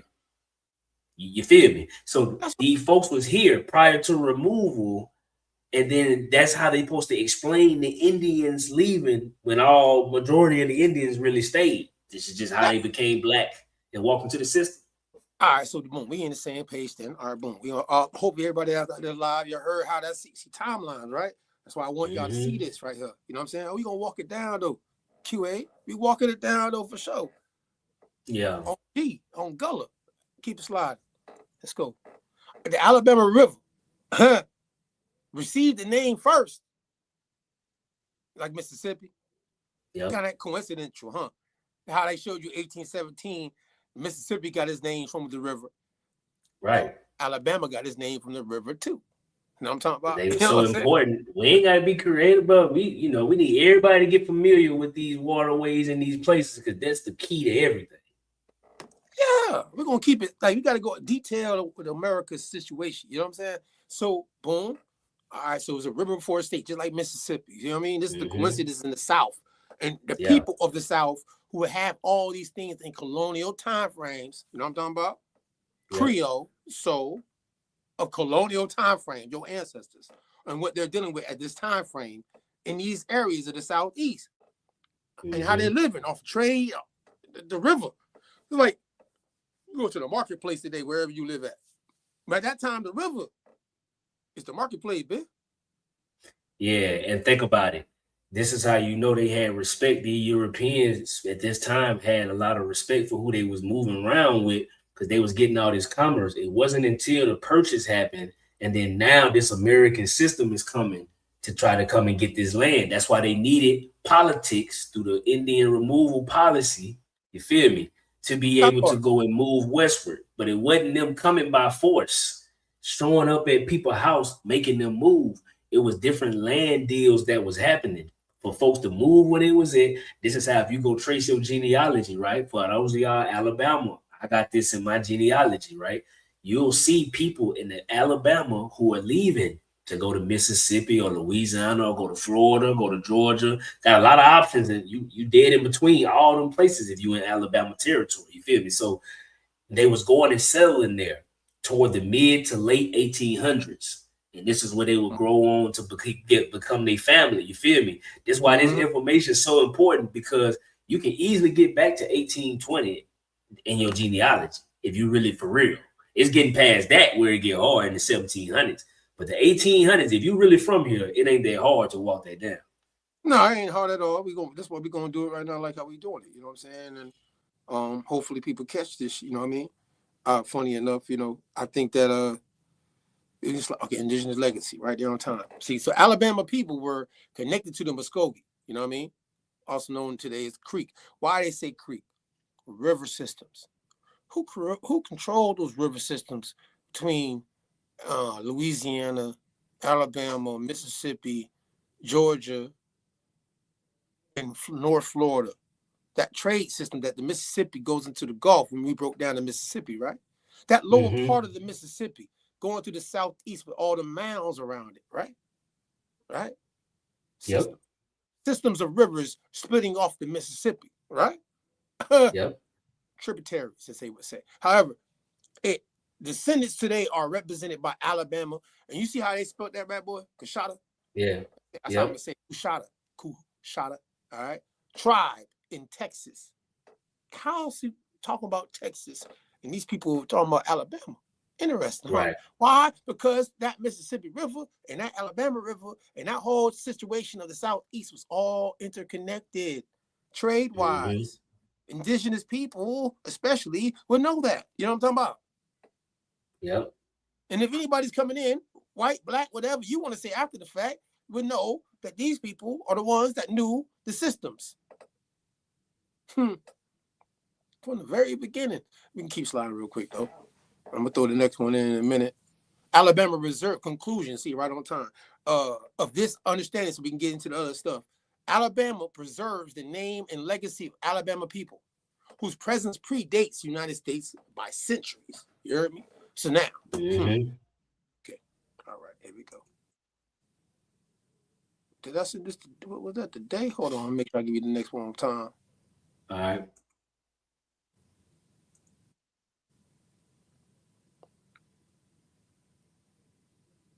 Let's give him the panhandle joint real quick. First off, this I'm gonna do this next. All right. I'm point to it right now for you.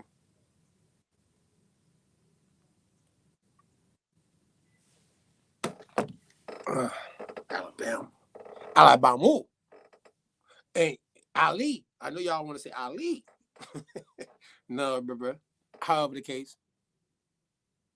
All right. You ready? Yeah. Why does Florida have this panhandle? Why does it end here and not here? Or why isn't it part of Alabama? It's because of stolen history. In the distant past, Florida belonged to Spain, and Louisiana was part of France. The border between them ran through the Perdido River. Over the decades, these territories changed hands constantly. This is how the map looked after the American Revolution. France needed funds for the war, so Napoleon decided to sell Louisiana to the U.S. A few years later, the U.S. remembered that the border used to run along this river and decided to...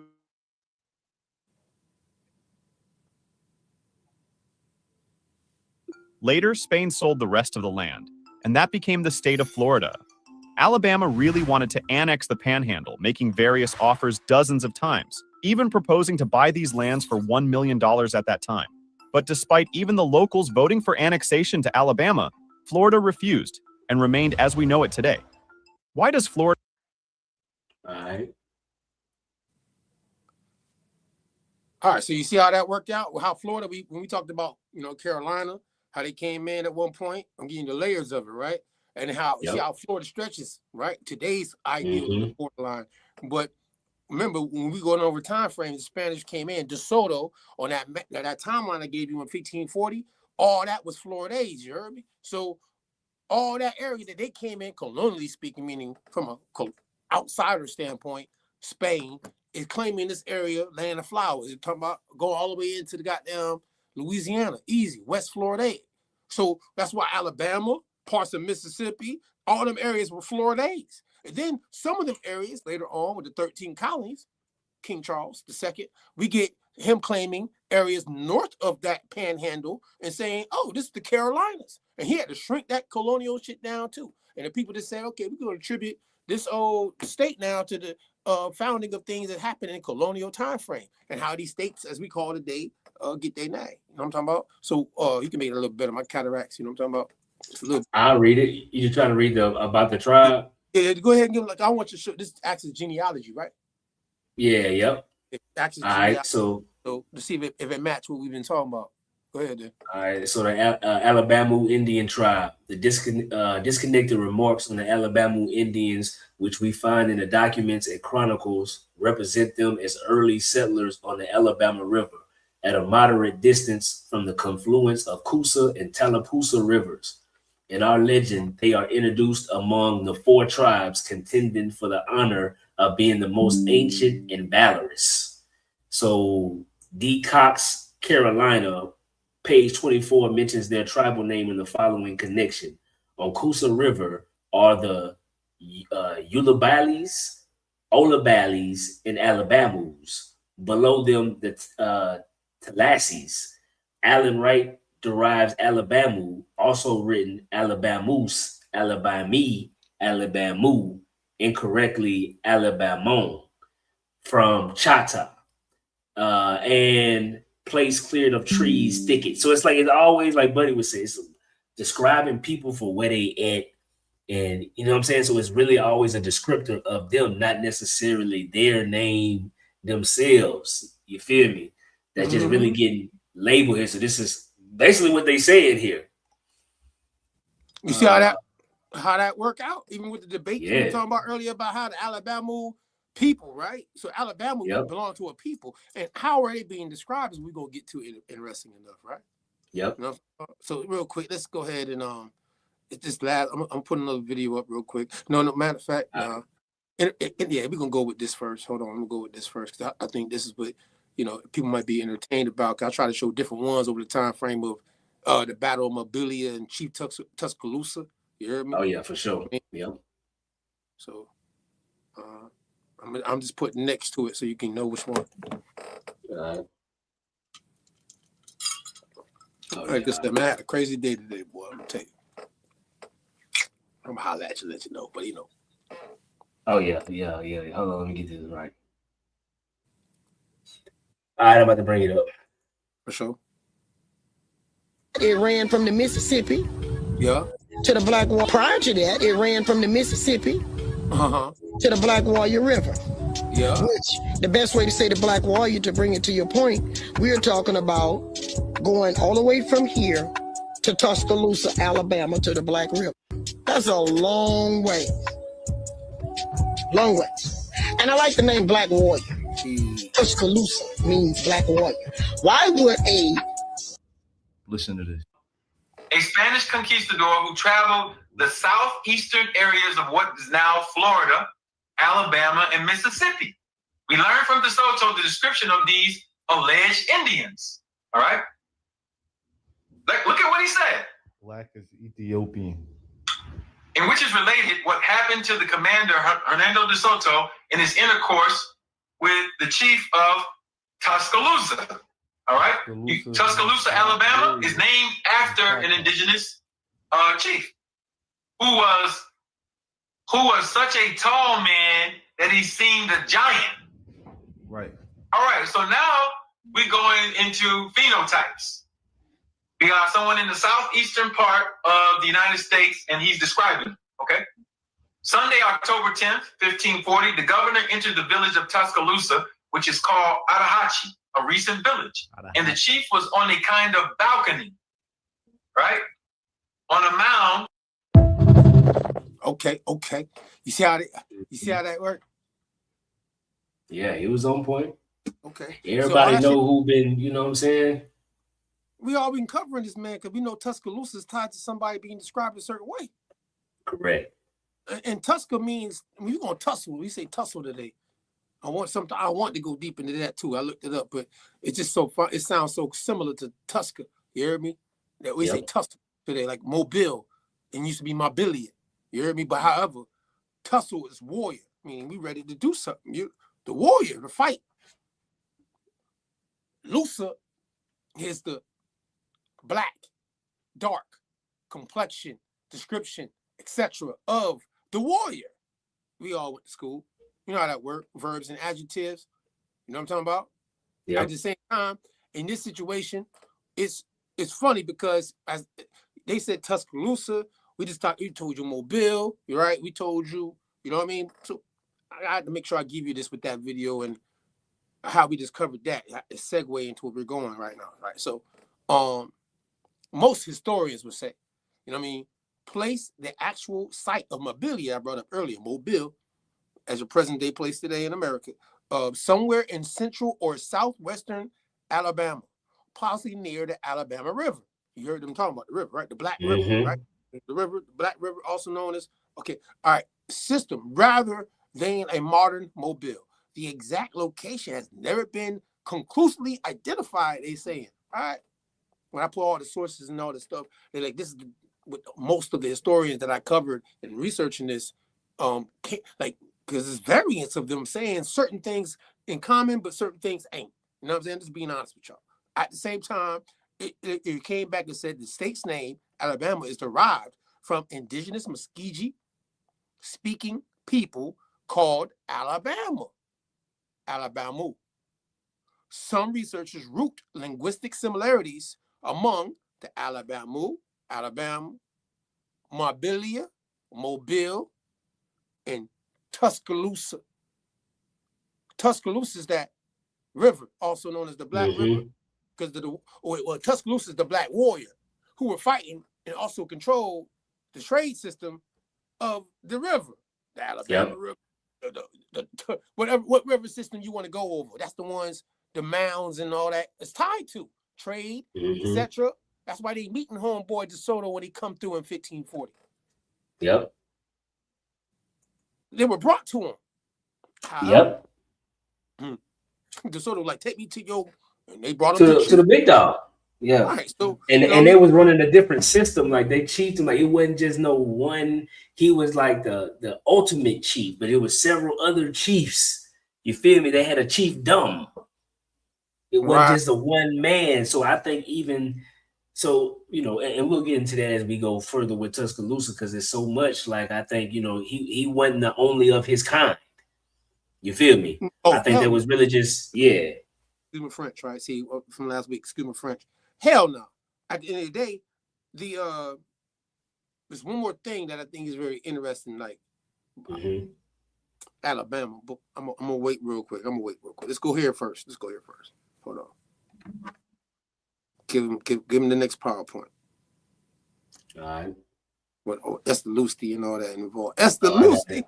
This from my Estelusti folk outside. You heard me? Yeah. So as we get into all that right there, and we talk about it, right? And I'm being uncovered all the grounds. We've been doing this minute now, you know, Estelusti. I think we're the first ones to tell you Estelusti like this, the way we've been saying it. We've even got folk that's in Oklahoma who just won at the Creek, you know what I mean, in Oklahoma, in the Black Creek freedmen, as they might want to be labeled, however, and how they're based off the paperwork that they were a part of that nation. Why? Why, man? Well, I'm gonna show you why. But at the same time, Estelusti. Shout out to Dr. Dixon, the Black Seminole Project, and all that. Zeri, you know what I'm saying? All the folk, you know, Black Seminole, that whole maroon, you know what I mean? So Estelusti, though. Chief Tuscaloosa, Birmingham, and all that's in the Alabama homeland. So the Alabama derives from historic Alabama area. And look, there's another way you can spell it too, right there. You know what I'm talking about? There's another one. All right, part of the larger Muskegon people. That's always been consistent. So if you want to say Hittite, or you want to say other things that came to be a part of what the Muskogee Confederacy Creek would be linguistically connected to, that's why it's there. Homeland of numerous indigenous nations before European settlement. All right. So this is what we know. That's what's going on. Trade, language, etc. Already in place. This is 1540s is going on. You heard me? So slide down. So Chief Tuscaloosa, right? You see, you say Black Warrior, though. You know what I'm talking about? People want to debate about it. Some people want to say it's war paint. People were painting their body black. For real? Foolishness. What we gonna do? That's how we doing it. However, encountered by, again, see, 1540. I already showed you Tuscan means warrior. I already showed you Lusa. Estelusti. See, Lusa, let you know on the timeline, though, which I need to understand and like put your mind around. Lusa is already showing you it means dark skin or black. Correct. And this is from 1540. Dealing with the chief of the Alabama people. With mound centers. Dealing with the Mississippi, the Alabama River, etc. At this time. They're called Black warriors. You know what I mean? When you say Tuskegee, you're talking about warrior people. Remember the airmen? Black airmen, Tuskegee. When you see Tuska, it's warrior people. G means people, like Muskogee. G means people. You know what I mean? Muscogee is mixed. However, you know, that's another conversation. We covered it too, but I make sure I throw it in there. Right? We slide. A legacy of Tuscaloosa. Tuscaloosa, Black Warrior River. See the river now, right? So when I just showed you Tuscaloosa today, if you in Alabama or you been to Alabama, or you know what I mean? This is interesting historical things you should look at. But like, interesting enough. You know what I'm talking about? So Tuscaloosa, a Black Warrior River. What that would tell you then? That the warriors were controlling the what? The river system. The trade system. That DeSoto were like, what these dudes doing over here? When he pulled up in 1540 and went through this area trying to get to the Mississippi River. Huh? Okay. Preserves one Alabama's oldest recorded indigenous names. You heard that, y'all? Preserves one of Alabama's oldest recorded indigenous names. Black Warrior. That's deep. Let it marinate. Yeah, that is sizzling your spirit, bro. Because I mean, that's key. And here go the thing. Our people don't be, I can assure you, if you go up to the average Alabama resident and ask them this, they don't know whether they white, black, it don't matter. You feel me? Because we be in these places still. still the highest population, where the most concentrated areas of Black people to this day is in these same areas that we've been breaking down these past few weeks. And a lot of them don't know that they people, several subsets of they people have been in that area for a very, very long time. Hey, got a green in the chat say, if you look at my bilia and look at it backwards, it's almost like you're spelling Alabama. Yeah. Look at it. ALIBAM, put a U. And we seen all the different variations. They had buku different, yeah. So yeah, essentially it's identical. They're the same people. So don't try to delineate and try. No. All the people in that region at that time were tied to a system. You know what I'm saying? Mm-hmm. Indigenous system, trade, language, etc. Who they warring with, etc. You know what I'm saying? Mm-hmm. This is they're not. Bro asked about the Tuscarora. That's very interesting too. The Tuscarora. We're gonna go to them next. We're gonna get y'all right with the Tuscarora. But that correlation about the Tusker. That's facts. That's what I'm saying. Think about that. Just for the Carolina when we go there, yeah. But the thing is, when we covered the Carolinas, we were showing you that you got the Shakora. Mm-hmm. So you see Korora in it. Shakora is a very central tribe to that era because of systems as well. When we covered the Carolinas, we showed that there's certain groups, they're not in the same situation. You know what I mean? If Mountville stand up, you heard me, bro. Yeah. That bro part. Said his family been in Northwest Alabama since 1823. Yeah. What it is then. But y'all should know then, if you from out of Alabama, then Quan, you heard see Tuscaloosa, Blackwood. Hey, you nigga, they gonna say, excuse me, French. They gonna say that the people put war paint on black and red, and we did. Yeah. By the way. Yeah. But it wasn't to make themselves. Yeah. With the complexion that they're being described by these same people who they warring bit dealing with the Battle of Mobilia, Alabama. Yep. You hear me? So. And this is before it became a state. See, so Birmingham, though, we in Birmingham, you already know what it is. All right, Birmingham before Birmingham, Birmingham before it was known as Birmingham. I found this is interesting because you're gonna see a trade thing taking place in this breakdown. Area originally part of Indigenous Muskegon territory. See, that's concrete. They ain't gonna go around that in that area. That's not the Turtle Clan people or nothing else. Muskogee. Mm-hmm. Connected to Alabama, Tuscaloosa, Coosa. That's another group of people. Coosa, right? You know, let y'all know that's a group of people. Like Alibamu is a group of people. It's the Tallapoosa. Tallapoosa. Shout out to Tallahassee, you heard me? The big house. Cultural landscapes, right? That's all Muskogee. This is all Muskogee, right? Slide down.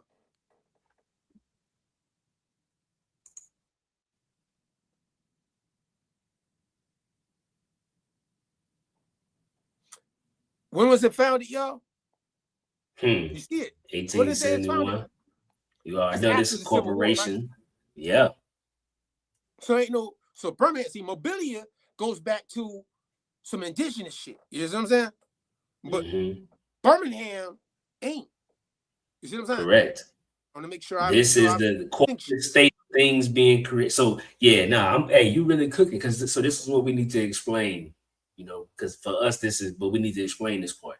So as you see this, right, within basically 50, 60 years, you got land being sold with the Louisiana Purchase to open up this whole corridor to go west, right?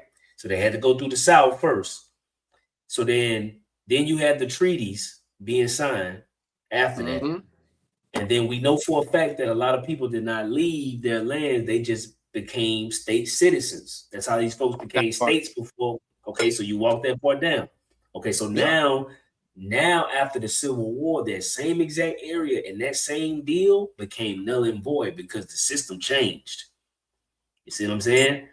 Right. And our ancestors had already started taking on, when they became state citizens, they started taking on the state citizen name. And we started creating these names that we can track. So what made our ancestors keep these common names that a lot of us got in common? Birmingham? That from? No, I mean, look at this right here. Lula, she just said was a common name. Where did we in our genealogy, think about what I'm saying, a lot of us got grandmas or grandpas and aunties or uncles that got some type of similar first name or middle name or something that we all got in common. What was it, a handbook that they got at the hospital or something? Or how they knew to do that? It ain't come from slaves, because white folk don't do it like that. I mean, you know, hey, I ain't gonna say white people don't have these common names, but they got theirs. I mean, we got, but they ain't like ours. We got a clear delineation. There's a because our influence, how long we've been in these areas, if you were mixed with it or not, because of as again, if you're a black person in Alabama, right? You know what I'm saying? Yeah. And your people say you were brought from somewhere else. Your ancestors went through an ethnogenesis of what's going on in the colonial time frame amongst what? Indigenous people. So your influence and names that you would choose would be different from somebody that's not in that experience. From that culture. Culturally speaking. You know what I mean? DNA, like, again, can't tell you that. If your people were in Alabama, like, you were in Alabama before it became a state. Mm-hmm. If you were brought here, or you the indigenous people, however, or you a black European, it don't matter to me at that point, because at this point you're in the ethnogenesis of the colonial time frame, going into it becoming a state when it comes to your ancestors. That's it. Yep. Some people make you get over conscious with it. You hear me? But in realistic ideas of what you could trace, this is why our cultural black folk in America are different from other folks, because of these reasons. You know what I mean? Or where our ethnogenesis and plight, ugly, good, and you know what I mean, bad come from. It's 1871, named after Birmingham. You see England. Yeah. Do y'all know that in Birmingham, England, it was a trade system, and that the people who came and named Birmingham, Alabama, is because it reminded them trade-wise of Birmingham, England's trade system. You see what it say, right? Chosen as an industrial center due to iron, ore, coal, and limestone resources. This is trade. And think about it. What we talking about? Think about at this time, the best way to do trade is if you got these factories that you can build by the water, because you got to put it on the ship to transport these. You see what I'm saying? So it made perfect sense what they was trying to lay down. Mm-hmm. Alabama, you heard me going state to state with this one. All right, so next. Oh, you see that? Look at this. This is found as interesting. See, Birmingham, Alabama. Beorma. I don't, English or even some indigenous names, I ain't gonna say right. I already told y'all that. You know what I'm talking about? Geeky wise, certain things I ain't gonna pronounce it probably how y'all pronounce it. But I would pronounce it Beorma. Beorma is what I would say. So I would too. All right, so leader or clan founder. You heard me? So, and then the ing part is people of. Look at this language shit, right? Giving y'all some etymology and shit tonight and mixed in with it. Then the ham. We ain't talking about the Bible. Yeah. That this ham is tied to a home, a village, a settlement. What you would say? Home of Bemora's people. Birmingham. That's when people come over here to the Americas and settling and trading and doing things. Yeah. No matter the complexion, this is England influenced. You heard me? Trade-wise. After the Civil War. By the way. Yep. There's a whole bunch of black people in Birmingham, Alabama today. Just like there's a whole bunch of black folk in Mobile, as they would say, colored folk. You know what I'm talking about? Whatever you feel comfortable with. If you don't fit the certain description, you're gonna be in that area. You heard me? In them areas, if you come from them areas, you got family from the areas, easily, you know what I'm saying? In this situation, that needs to be understood. Dealing with Alabama. Alibamu. You heard me? So hey, that's what I got for that right there. We keep sliding. Real quick, I think it's a little more on there. All right, 2 naming traditions in Alabama. So obviously you see it there: Indigenous, Tuscaloosa, Coosa, Tallapoosa, Estelusti. Oh, yeah, absolutely, Estelusti. Colonial, industrial, all right? Birmingham and Montgomery. You see me, Monte, boy? Look at that. I threw that in there for you, dog. Like Jay-Z snuck in that diss at the goddamn picnic. Boy, I keep saying that shit fucking me. How he did that way, sneak dissing. However, I think you got a little more left in this turn, ain't it? Let me see. Let me see where I'm at. I want to throw you this next. Yeah. This is it right here. That's it. Here we go. Next. All right. So after this one, I want you to pull this up, right? Let me go after this. So what does Estelusti mean? I mean, we've covered Estelusti with y'all. I know we say black Seminole, we obviously Maroonville over here, Maroons, American Maroons, in the modern day sense of us leaving political and certain social and certain economic ideals of people trying to tell us how to govern ourselves in a situation that we ain't trying to do. You hear me? That's the Maroon shit. You leaving a plantations lifestyle today that will be leaving a certain corporate lifestyle. Maybe you've been working this job for 20 years and they've been trying. You hear me? They ain't ever give you a raise. You left that with your own thing. You marooned. That's marooning understanding today. See, in this situation, black folk doing that all the time. I think some of y'all might be capping, but at the same time, it's cool. Yeah. I ain't stressing y'all. It said, what does Estelusti mean? Esther in Muskogee, tied to the Mobilia, Alibamu, Tuscaloosa, and all them people in this region. You know that's part of Florida, right? Florida too, when we think about this. Oh, what? Mississippi too, when I say this term. Oh, Louisiana too, when I say this term. If you in this region, this term is tied to you, black folk.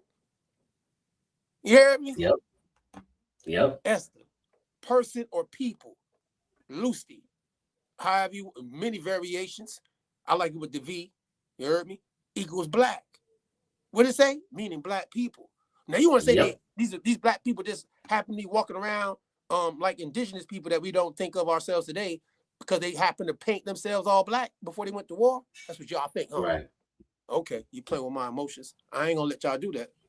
Ridiculous. Nah, this is a motion party. You cannot get in. You heard me? Nah, it's not happening that way. So at the end of the day, that right there is got to be laid out. It got to be understood. You know what I'm saying? Now, do they have froze and dreadlocks? Everybody that's dark skinned? I'm not gonna say that, but I'm gonna say that they definitely are being described as black people, dark skinned, swarthy, blackamoor, Negro identifications as far as complexion goes. You heard me? I want to make sure I say it like that though. You heard me? So Estelusti, that's why it's Gullah Estelusti Macario tribally on our side today. You heard me? Through our ethnogenesis at the party, because you know we redeemed black folk that's upright to the Most High. You heard me? That's what we is today. When you're autonomous the way we doing it, it's Estelusti. Estelusti. Absolutely Estelusti. Older than Seminoles. Huh. So I'm no blank out on the Black Seminole Project or nothing. But I ain't gonna front. I gotta stay on what it is. When we brought them on the show, I know I'm the one that told them Estelusti. And I've got calls about it. Yeah, we get calls. So like Monte, you got that call about them or the message about the Carmela Anthony situation. Yep. So people in the backdrop be sending us stuff. You heard me about to put that out there to y'all too. So like how he said threats and certain things, but I ain't really tolerating that shit. See, I try to, you know what I'm saying? But at the same time, y'all know who you are. You know who you reach out to. We ain't got a front. I ain't gotta say your name, you know. It's live. I say that to y'all. At the same time, because y'all be reaching out to us, asking us to take shit down and shit. Nah, bitch, it's autonomous. What you mean take down? If it's wrong, tell us, show us where we wrong. Show the proof. Show us where we wrong at first. Come on the show and lay it out. Yep. Because I gladly make a retraction and report on the update. It's nothing. That's what we do. Autonomously. We ain't got no egos when it comes to that. We wrong. Show us why we wrong. That's it. Show the evidence. Autonomously. We gonna keep it moving. That's it. So again, Estelusti, older than Seminole, meaning that people were being described as Estelusti, as a tribal people, like Alibamu is a tribal people, where the Estelusti were considered a tribal people before the tribe, like what we call today, a nation of people called Seminole. Like today they call them Black Seminoles, or some might say, oh, Seminole freedmen. Some might call them Maroons. But Estelusti, all just fractionalized versions of Estelusti. No matter your mixture, you Estelusti. If you dark skin in the South in Muskogee territories covering these regions, that's how you've been called from an indigenous standpoint. You ain't gonna play with it. It's in the goddamn 1865 Freedmen documents of the Seminoles. They know this, Muskogee wise. That's why they didn't say creek. And then people jumping on the creek. No, it's Muskogee. When you get to the language, like how we go back to Alibamu in them 1540, Estelusti is early in description cut up Chief Tuscaloosa. Are we tripping? Y'all tripping. Yeah, and they got him as the oldest record. Nah, facts. All right, I'm making sure 1540 to now. You heard me? That's a long time. 1619. Well, then these black warriors were fighting before 1619. Was it King Charles and all that timeline shit y'all talking about even came about? Huh? Anyways, check this out right here. Yeah, Florida, Alabama, and Mississippi all had or currently have an X on their state flag. You heard that too? Oh Lord, you trying to go somewhere tonight? God a green boy. Don't let me do it. Either way, now we're gonna wait until next week. I got something for y'all for Juneteenth. I got something for y'all. However, ancient Muskegon peoples, Tuscaloosa, 1540, Alabama and Creek nations. First, in this process, it goes Estelusti. Then it goes Seminole, meaning, because Seminole is a derivative of even when in 1540 when DeSoto, right? This when them people got involved and they started controlling everything. Using terms that those who did not want to assimilate and trade with them or war against them, those people were considered runaways or wild ones. See what I'm saying? Seminole is a derivative of, as we say in English today, maroon, but in Spanish they say cimarron or morano even. These terms are variants depending on what region you in. However, the ethnogenesis shows, then you see black Seminole. And then, shout out to McGullah, because they were also called Seminoles too. You heard me? Maroons. You heard me? Black Indians. Black Indians goes along with that. And in a maroon heritage standpoint, I'm standing on business. That's what it shows.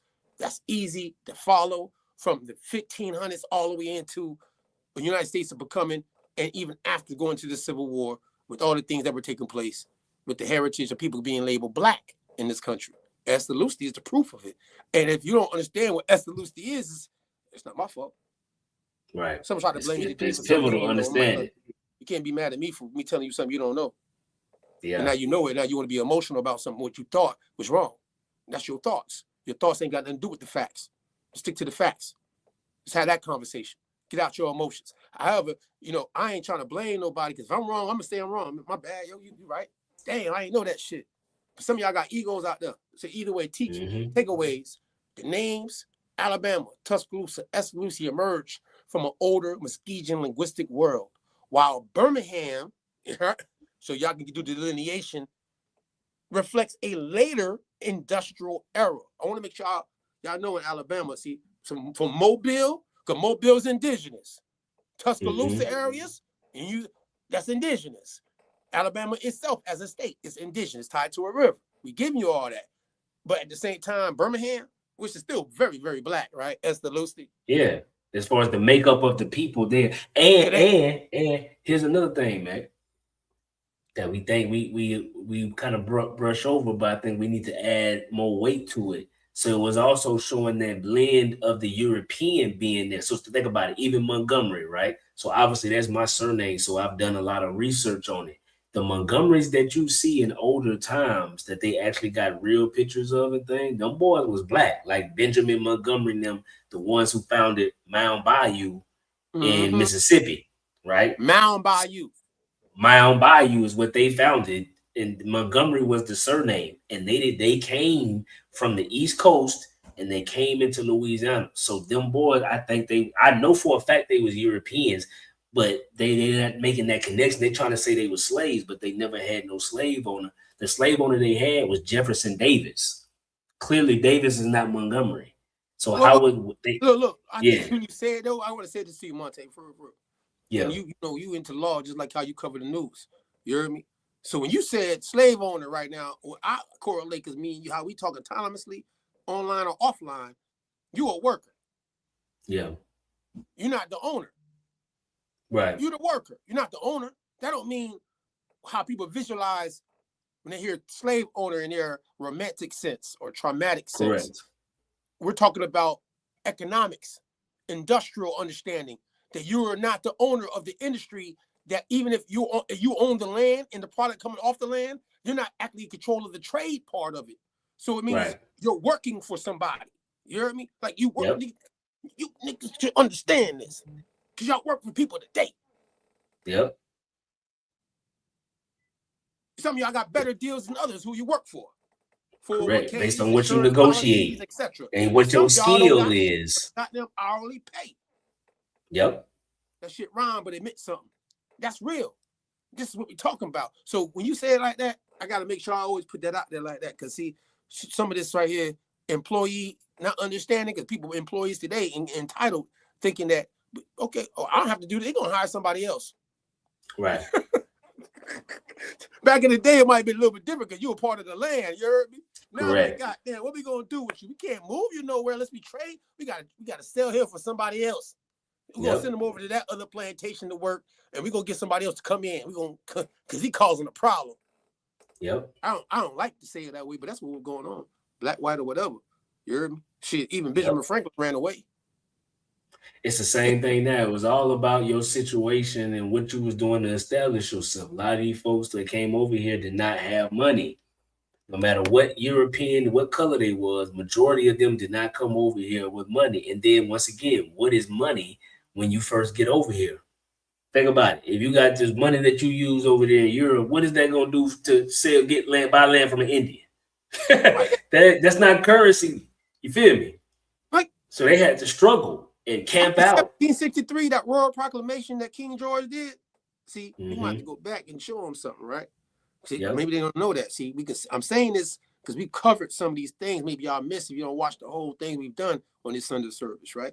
But the royal proclamation of 1763 let you know that anything outside of the beyonds of that, and even within the details of the contract that was being laid out for anybody that's going to be a subject of the English colonies at that present time.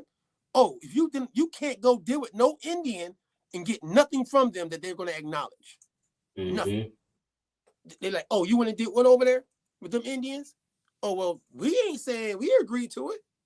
Right. So if we already made claim to it and you made a deal with that tribal group of people, we not acknowledge. It's no good. And that's why they was revolting with the revolution, because they was like, oh, nah, if we can make deals with these folks and they want to deal with us, how you going to tell us we can't? You ain't even over here. Come on, stop. We go. Crazy. It's crazy. Yeah. It sounds crazy, but that's what happened. Well, y'all dealing with it right now today, too. Stop playing. Stop playing. All right, so within the content, I just read Estelusti, right? How Black Seminoles found freedom from enslavement in Florida. Yes, you know, y'all heard about that with the Black Seminole Project. You know what I mean? You see many different complexions in that picture, but some of them definitely is Estelusti. You can make that a little bit bigger. If you don't mind, you can read some of this too. Yeah, hold on. I might have to, because this site got a lot of ads and shit on it. I got glasses on the way. Hold on 1 second. All right, so I got them to read it here. So, all right, so some of the keys. In the chat, taxes were not always paid to the government in money. Of course not. Right. Have you read the commodity? Yeah, and taxes was not the same. To goods, to gold. And when you say money, money is a commodity. Right. Period. Lawful tender. Yeah. Tradable. It's put in the contract. It's tradable. It's leveraged for value. You heard me? It might have had more value for you then than what they do now. Ain't that something? Yep. All right, so it say the key takeaways from this are the Black Seminoles were formed by escaped enslaved people joining the Seminole tribe in Florida for freedom. The alliance with the Seminoles offered mutual benefits, including protection and shared knowledge of tropical farming. The Black Seminoles contributed to the creation of free Black communities in Florida that was significant in history. So it says, Black Seminoles were enslaved Africans and Black Americans who, beginning in the late 17th century, fled plantations in the Southern American colonies and joined with the newly formed Seminole tribe in Spanish-owned Florida. From the late 1690s until Florida became a U.S. territory in 1821, thousands of indigenous peoples and freedom seekers fled areas of what is now the southeastern United States to the relatively open promise of the Florida Peninsula. Seminoles and Black Seminoles. African people who escaped enslavement were called Maroons in the American colonies, a word derived from the Spanish word cimarron, meaning runaway or wild one. The Maroons who arrived in Florida and settled with the Seminoles were called a variety of names, including Black Seminoles, Seminole Maroons, and Seminole Freedmen. The Seminoles gave them the tribal name of Estelusti, a Muskogee word. Wait, right there. Black. Stop right there. Stop right there. Stop right there. Stop right there. Stop right there. What did read that back one more time? What it said? Hold on. Give him what? A what? Hold on. Read that one more time. Did y'all hear it? You talking about the Seminoles gave them the tribal name of Estelusti. A tribal name. Stop right there Yep. again. It say a tribal name, right? Yep. What does tribal equal in law? You said what? Hold on. Say that. Ask the question again. What is when people hear tribal out there for all everybody that's listening, and someone say that's your tribal name? Is that not a nation understanding of how y'all your nationality? That's a nationality, right? Yeah. Tribal, right? Tribes make nations. Yep. Tribals dealing with nations, right? I'm gonna make sure we all out here understand it. I'm taking my time with y'all tonight for this one. Because see, it said literally you were reading it, right? You can read it again. So I put that there. It's not me. We said it to them back in the day too. We've been on a show. I ain't hating on nobody. You heard me? We just Gullah Estelusti, you heard me? You know what I mean? The redeemed black nation of people, you heard me? Because Estelusti means a nation, tribal, you heard me? Mixed to whatever mix you want to get into. They didn't want to play with. and this name predates Seminole, Estelusti. Estelusti became the actual tribal name that made it to the documents on the 1865-1866 freedmen Seminole situation. It said Estelusti in it. We showed y'all that too. But and it also showed it predates. It predates. You see what I'm saying? Oh yeah. Chief Tuscaloosa. See, black warriors, black people. Obviously, these black warriors defending what? Black people. You know what I'm talking about? Correct. Yeah. I mean, because it wouldn't be the mongoloid looking. So that's the disrespect. So it's like it frustrates me. This how you know the fix is in and certain things. Like, should no other indigenous people take offense to what we said? Because, bro, the facts of the matter is, we know for a fact that the people, our indigenous brothers on the West Coast, was not the people in these areas here, bro. We gotta cut that out because it has never been recorded for that to be true. Now, we ain't sitting here trying to erase what they got going on, but you damn sure can't come erase our side of things because it was two completely different type of lifestyles being lived. You feel me? Listen, all I'm saying is this. Maroons, right? If you're out the South, you could be in Alabama, Louisiana, you could be in Georgia, you could be in South Carolina, you could be obviously in North Carolina if you're dealing with the fact of where the Gullah Geechee corridor reaches and the people and all the places they would have been connected to. That's with the mixtures. Me being non-biased, European, West African, and your indigenous side. If you got all three or two of the three, whatever it may be. All right, I'm not being biased about that, but you got to look at the time frame we covered from 1540 to 1870. You know what I mean? Like after the Civil War, we show you how Alabama and all that. A lot going on. That's almost 300 years easy we discovered. If you look at the timeline and all the things going on with it, right? From the indigenous people coming in and industrial. Like, come on, man, we ain't capping. At the same time, though, Estelusti, Chief Tuscaloosa. Yep. See, when you say you indigenous and you understand, okay, my people coming out of these regions, and most of my people are tied to areas that would be considered Muskogee territory. Which means that's the trade language that's majority tied to the indigenous who your ancestors would have been sitting next to, if you say you from here or not. So that's how you're being described and how you're being treated in the manner. Gullah or not. You're Estelusti to them. You heard me? You're Estelusti. Tribally, they know that y'all gonna gang up when it's time to okay. Black Seminole. That's why they say Black Seminoles, the maroon. All right, that's Estelusti. See what I'm saying? Even if you was on the plantation still, you was still being called Estelusti. If you feel your ass from somewhere else. That's your business. Came with them sticks. Sticks. That red stick, right. That's the Estelusti. So at the end of the day, certain people ain't fighting against removal, right? But some people did. Some people are adopted too, as we showed you through Mississippi and even how the Choctaw and all that, right, Monte? They became free people of color in jurisdiction manners of now staying and not removing. So they also still Estelusti. I guess we just say free people of color if you want to go off the colonial ideal of what we would call people from a colonial system. See what I'm saying? Autonomously, though, we discovering the history and showing you way before certain things happened. That's why we use the term Estelusti. You know what I mean? And Gullah, we know we put in front of Estelusti because it means redeemed. You know what I'm saying? And we're redeeming ourselves autonomously by doing what we're doing with y'all tonight. You know what I'm saying? Exactly. It's the redemption of the Black nation, of who we are and our ethnogenesis in this country, and how we want to be upright to God and be accountable for what we do on autonomy for what's best for us. At the end of the day, all this other stuff, you know, it's crazy. Yeah, we need to reclaim the righteousness, and we need to be in tap more with the ancestors, bro. They live the way they live for a reason, because when we are at a non-peaceful state, the wars that's in us is gonna come out in all the worst ways, because they knew we was a warlike people and they knew not to play with us. That's why they wrote all these stories, and they said, hey, y'all gotta deal with these folks in a certain way, because if not, them people that you said you seen over there, oh, they gonna show up and it's gonna be bad. Listen here. You feel what I'm saying? We live by a code, certain structures and orders and principles that we need back today, because that's why they do everything in their power to create all these platforms and outlets and different ways for us to destroy ourselves. You feel me? And we doing it though. We have the nerve to talk about it, but all the things they show in the news shows us doing something to us. You're not rebelling against nothing but yourselves. That's the Black House. And trauma from the Black House is there. And we got to admit that. We got to keep it 100. Like, shout out to More D. Yeah, we got to keep it 100. You know what I'm saying? That's just literally the situation we in at this point, autonomously. Now, you want to blame and you want to lean on this side or that side, Republican, Democrat, and all that. If you're in your community and you see certain things being done that you know is not helping the situation that you say you're supposed to be uplifting, you just capping to me.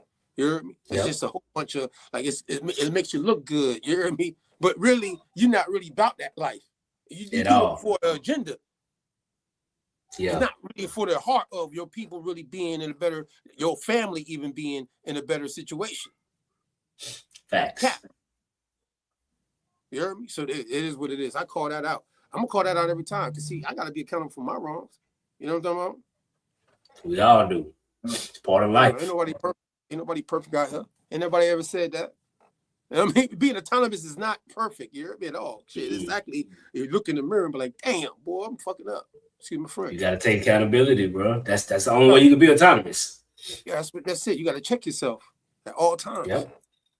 Because within you is all the answers, just like with this history. It all starts with your genealogy to make you buy in and understand what you're doing the research for. If you skip that part, you're not going to have the proper fuel that you need to keep going. It ain't true to you because you don't believe for real to you. You feel me? I mean, hey, pseudo this and pseudo that. You hear me? That's what got us messed up out here.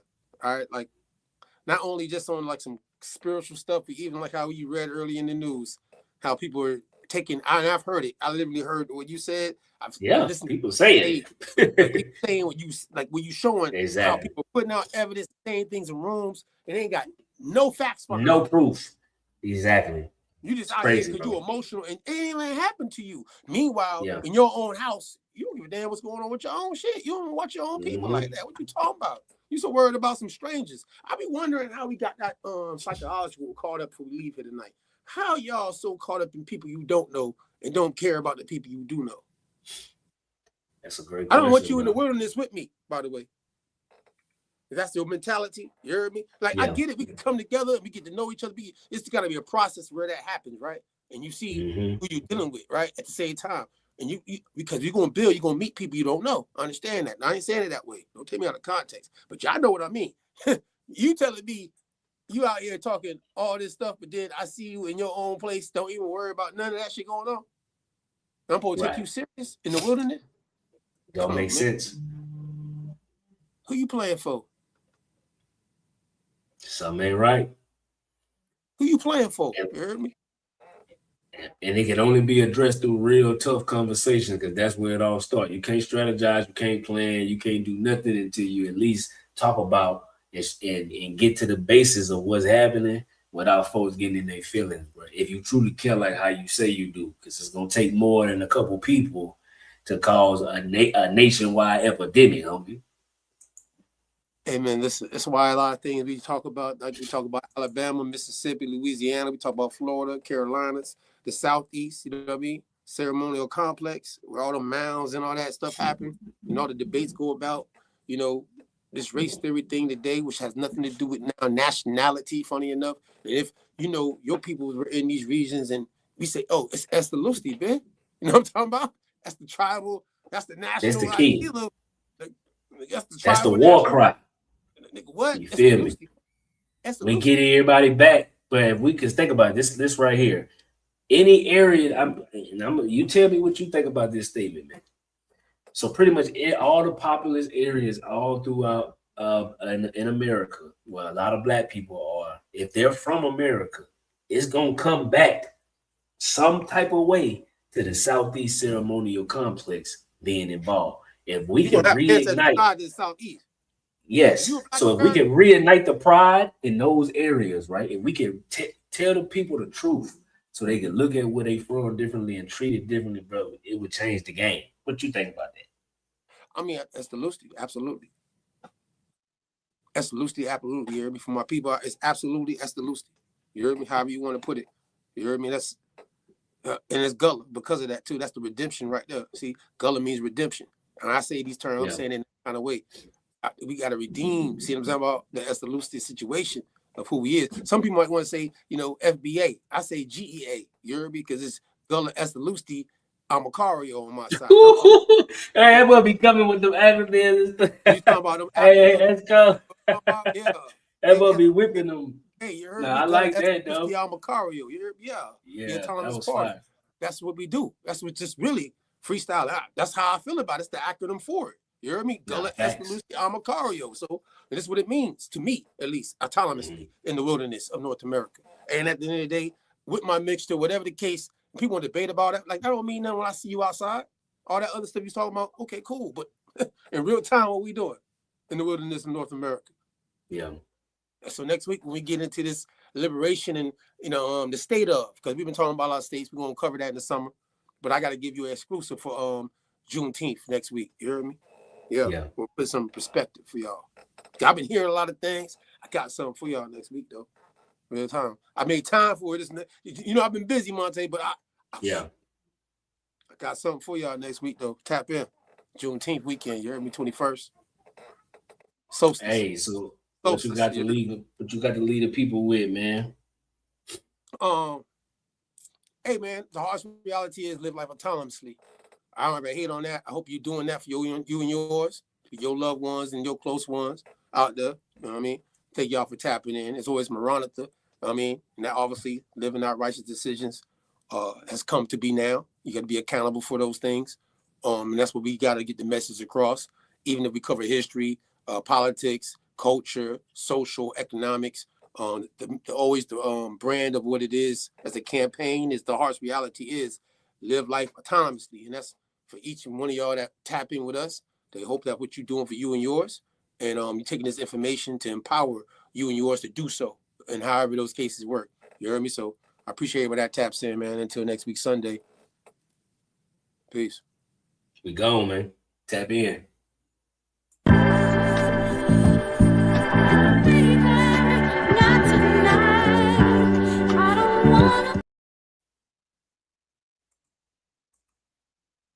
Hello. Technical difficulty.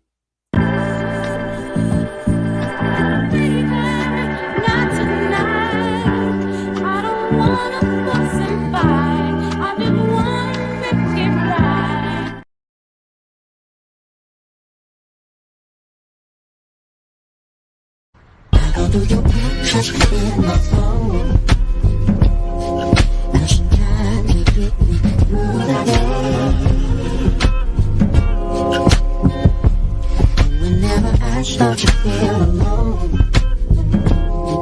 I just play your voice loud. That I say before things change. Now I read the message you sent, trying to tune out when you say I know you love me, but you should just forget about us. Autonomy, I know one day they'll honor me. This ain't pertaining to 28 Deuteronomy. Self-determination, controlling our situation. Ain't no more indoctrination from pale faces. Aborigines, which means what? Black folks. You never find a white aborigine. Aborigines are called natives, or they're always dark-skinned people. You and I are aborigines. But you don't like to be called an Aborigine.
In a file, a barcode born to reconcile. But when I breathe, I feel the flame of every soul that wore my name. They test my blood, but not my song. They name me right, but spell me wrong. Every drop still testifies. We survived what couldn't die. We remember the hands that pray, yeah. We remember the price they paid. We remember the light, the climb, 'cause the blood remembers time. We remember who we are, who we are. No code, no lamb, no star. Treasure who we are. From the field to the skyline, from the roots to the divine. We remember our name, 'cause the blood remembers time.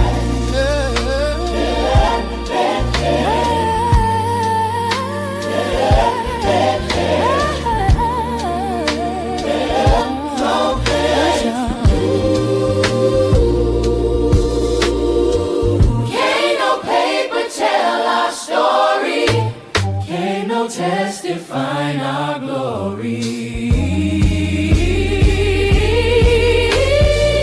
They say I'm part of this and that, but who recorded where I'm at? I'm every hymn my people sang before this nation knew our name. We remember the songs they wrote. We remember the words they spoke. We remember the old and young. The fight still lives in every tongue. They tried to write us out the page, but we remember our truth don't age with time or cage. We remember the blood still moves from line to line. We remember every prayer becomes a sign. We remember the bayou winds of Carolina rain. We kept our roots through joy and pain. They built their test, we built our tribe, and the proof is still alive. We remember the name they changed. We remember what they rearranged. We remember in heart and mind. But the blood remembers time. We remember who we are, We remember near or far. Our spirit still.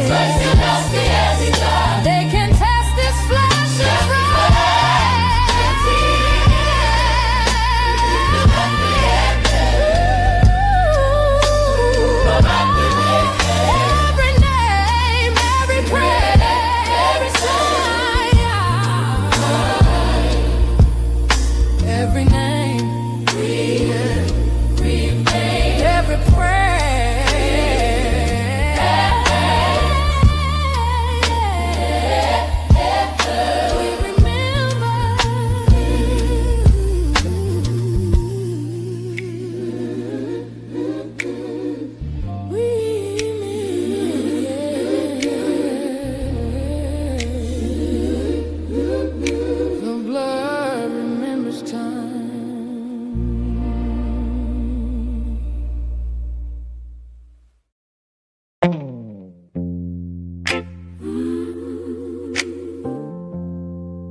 there's love. We left this truth in harmony. They feed the world with the money that we get. Yet our little ones cry with so much life to live. Life to live. Life to live. We stand in the storm, still trusting in love. But when the table's set, who's feeding us? Who's feeding us? Who's feeding us? Who's feeding us? Millions were taken that belong to the children. Food meant for their hands never reached the building. A system built the doorway and opened it wide. Gave others all the comfort while we stood outside.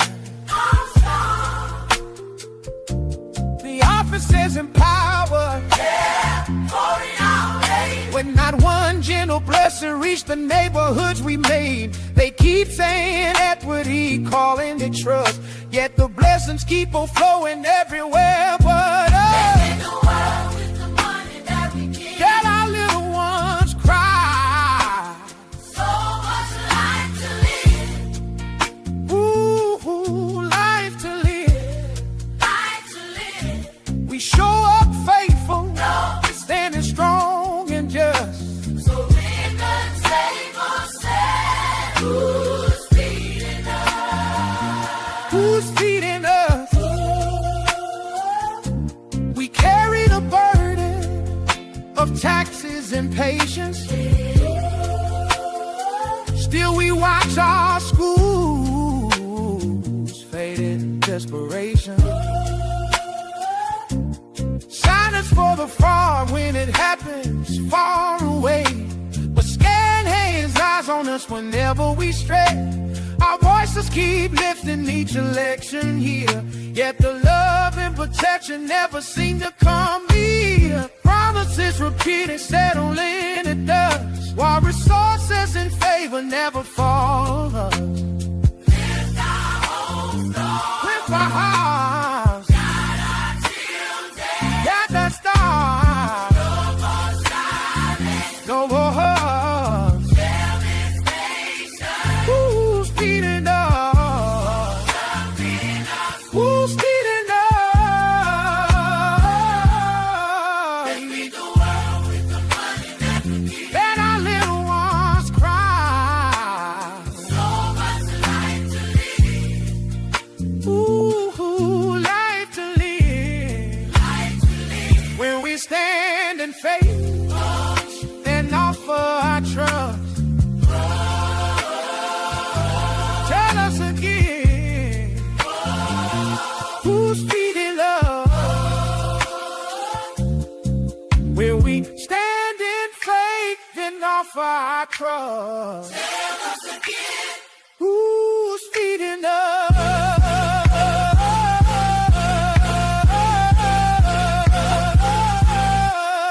Who's feeding us? Who's feeding us? Who's feeding us? Who's feeding us? Who's feeding us? Who's feeding us? Who's feeding us?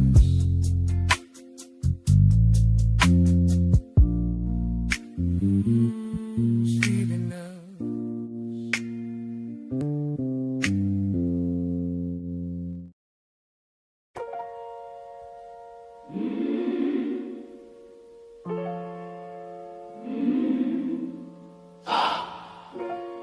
They changed our names, but the truth still lives.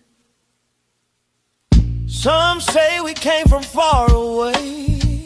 Some say we've always been right here.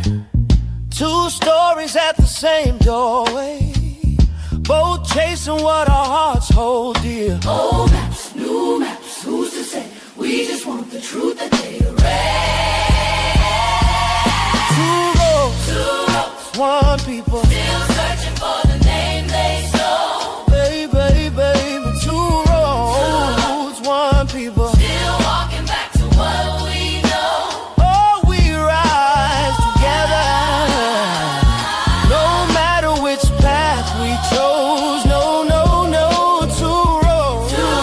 one people. Still coming home. Still coming home. Some want unity to heal the pain. Some want records to clear the lies.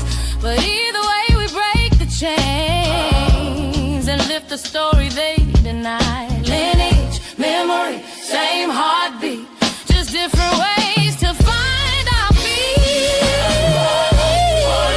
One people still searching for the name they stole. Two roads. One people still walking back to what we know. Oh, we rise, no matter which path we chose. Oh, no, two roads. One people still coming home. Still coming home. We remember. We remember. We remember who we are. They turned our nations into colors, but the truth kept living in our bones. Every step we take uncovers the road that leads us back home. One people still searching for the name they stole. Two roads. One people still walking back to what we know. Oh, we rise, no matter which path we chose. Oh, two roads. One people still coming home. Still coming home. Still coming home.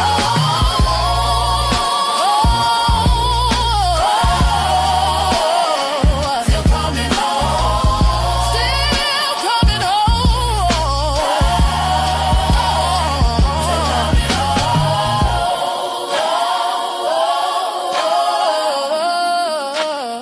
Still coming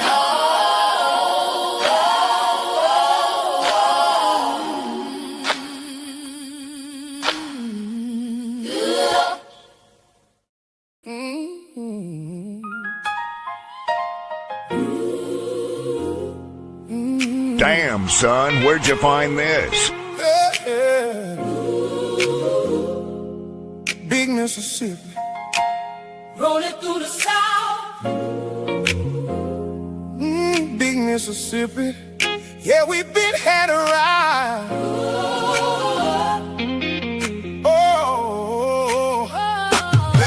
We wasn't broke, we was sitting by the float. Bank full of food, boats moving slow. Play on the ground, trade on the line. Whole river working for they called it mine. Mount stood high like a skyline. Creeks ran deep like a lifeline. Don't talk down on where we from. This ain't just dirt, this kingdom come. They ain't crossed that water for nothing. They ain't draw the maps for free.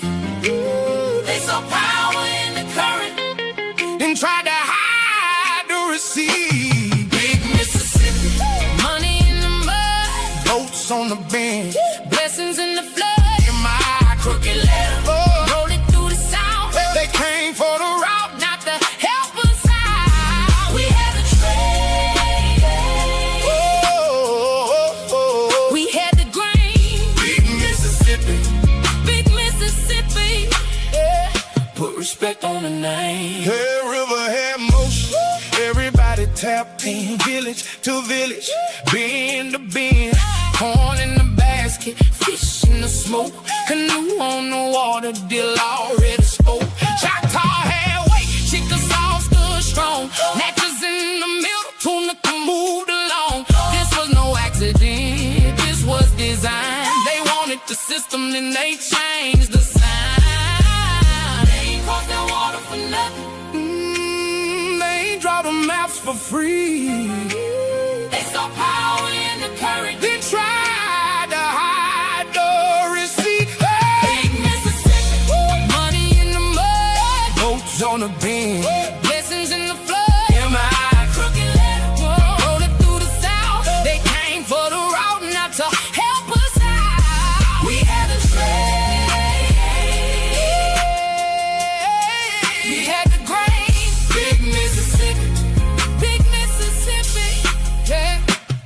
respect on the name. Big river don't fold. That current got sold.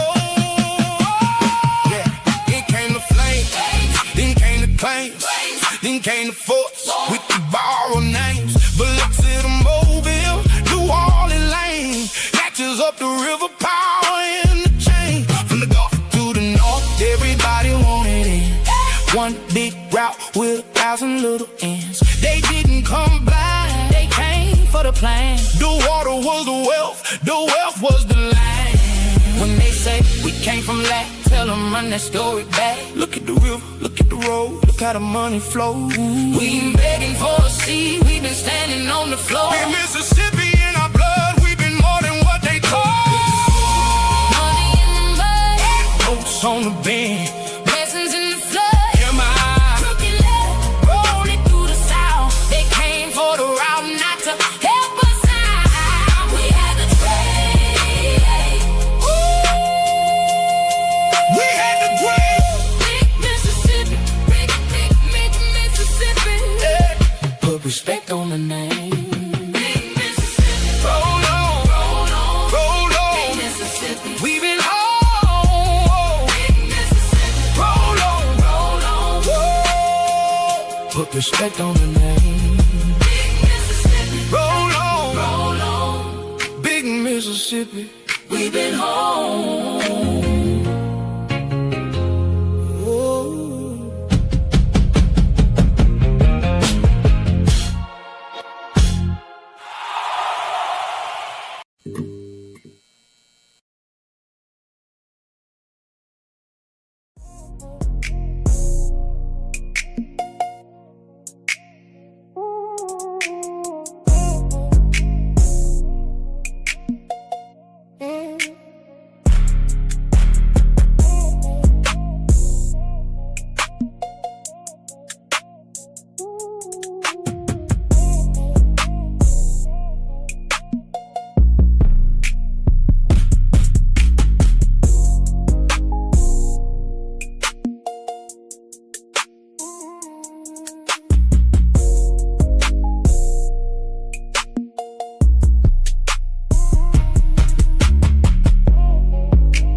Am I feeling?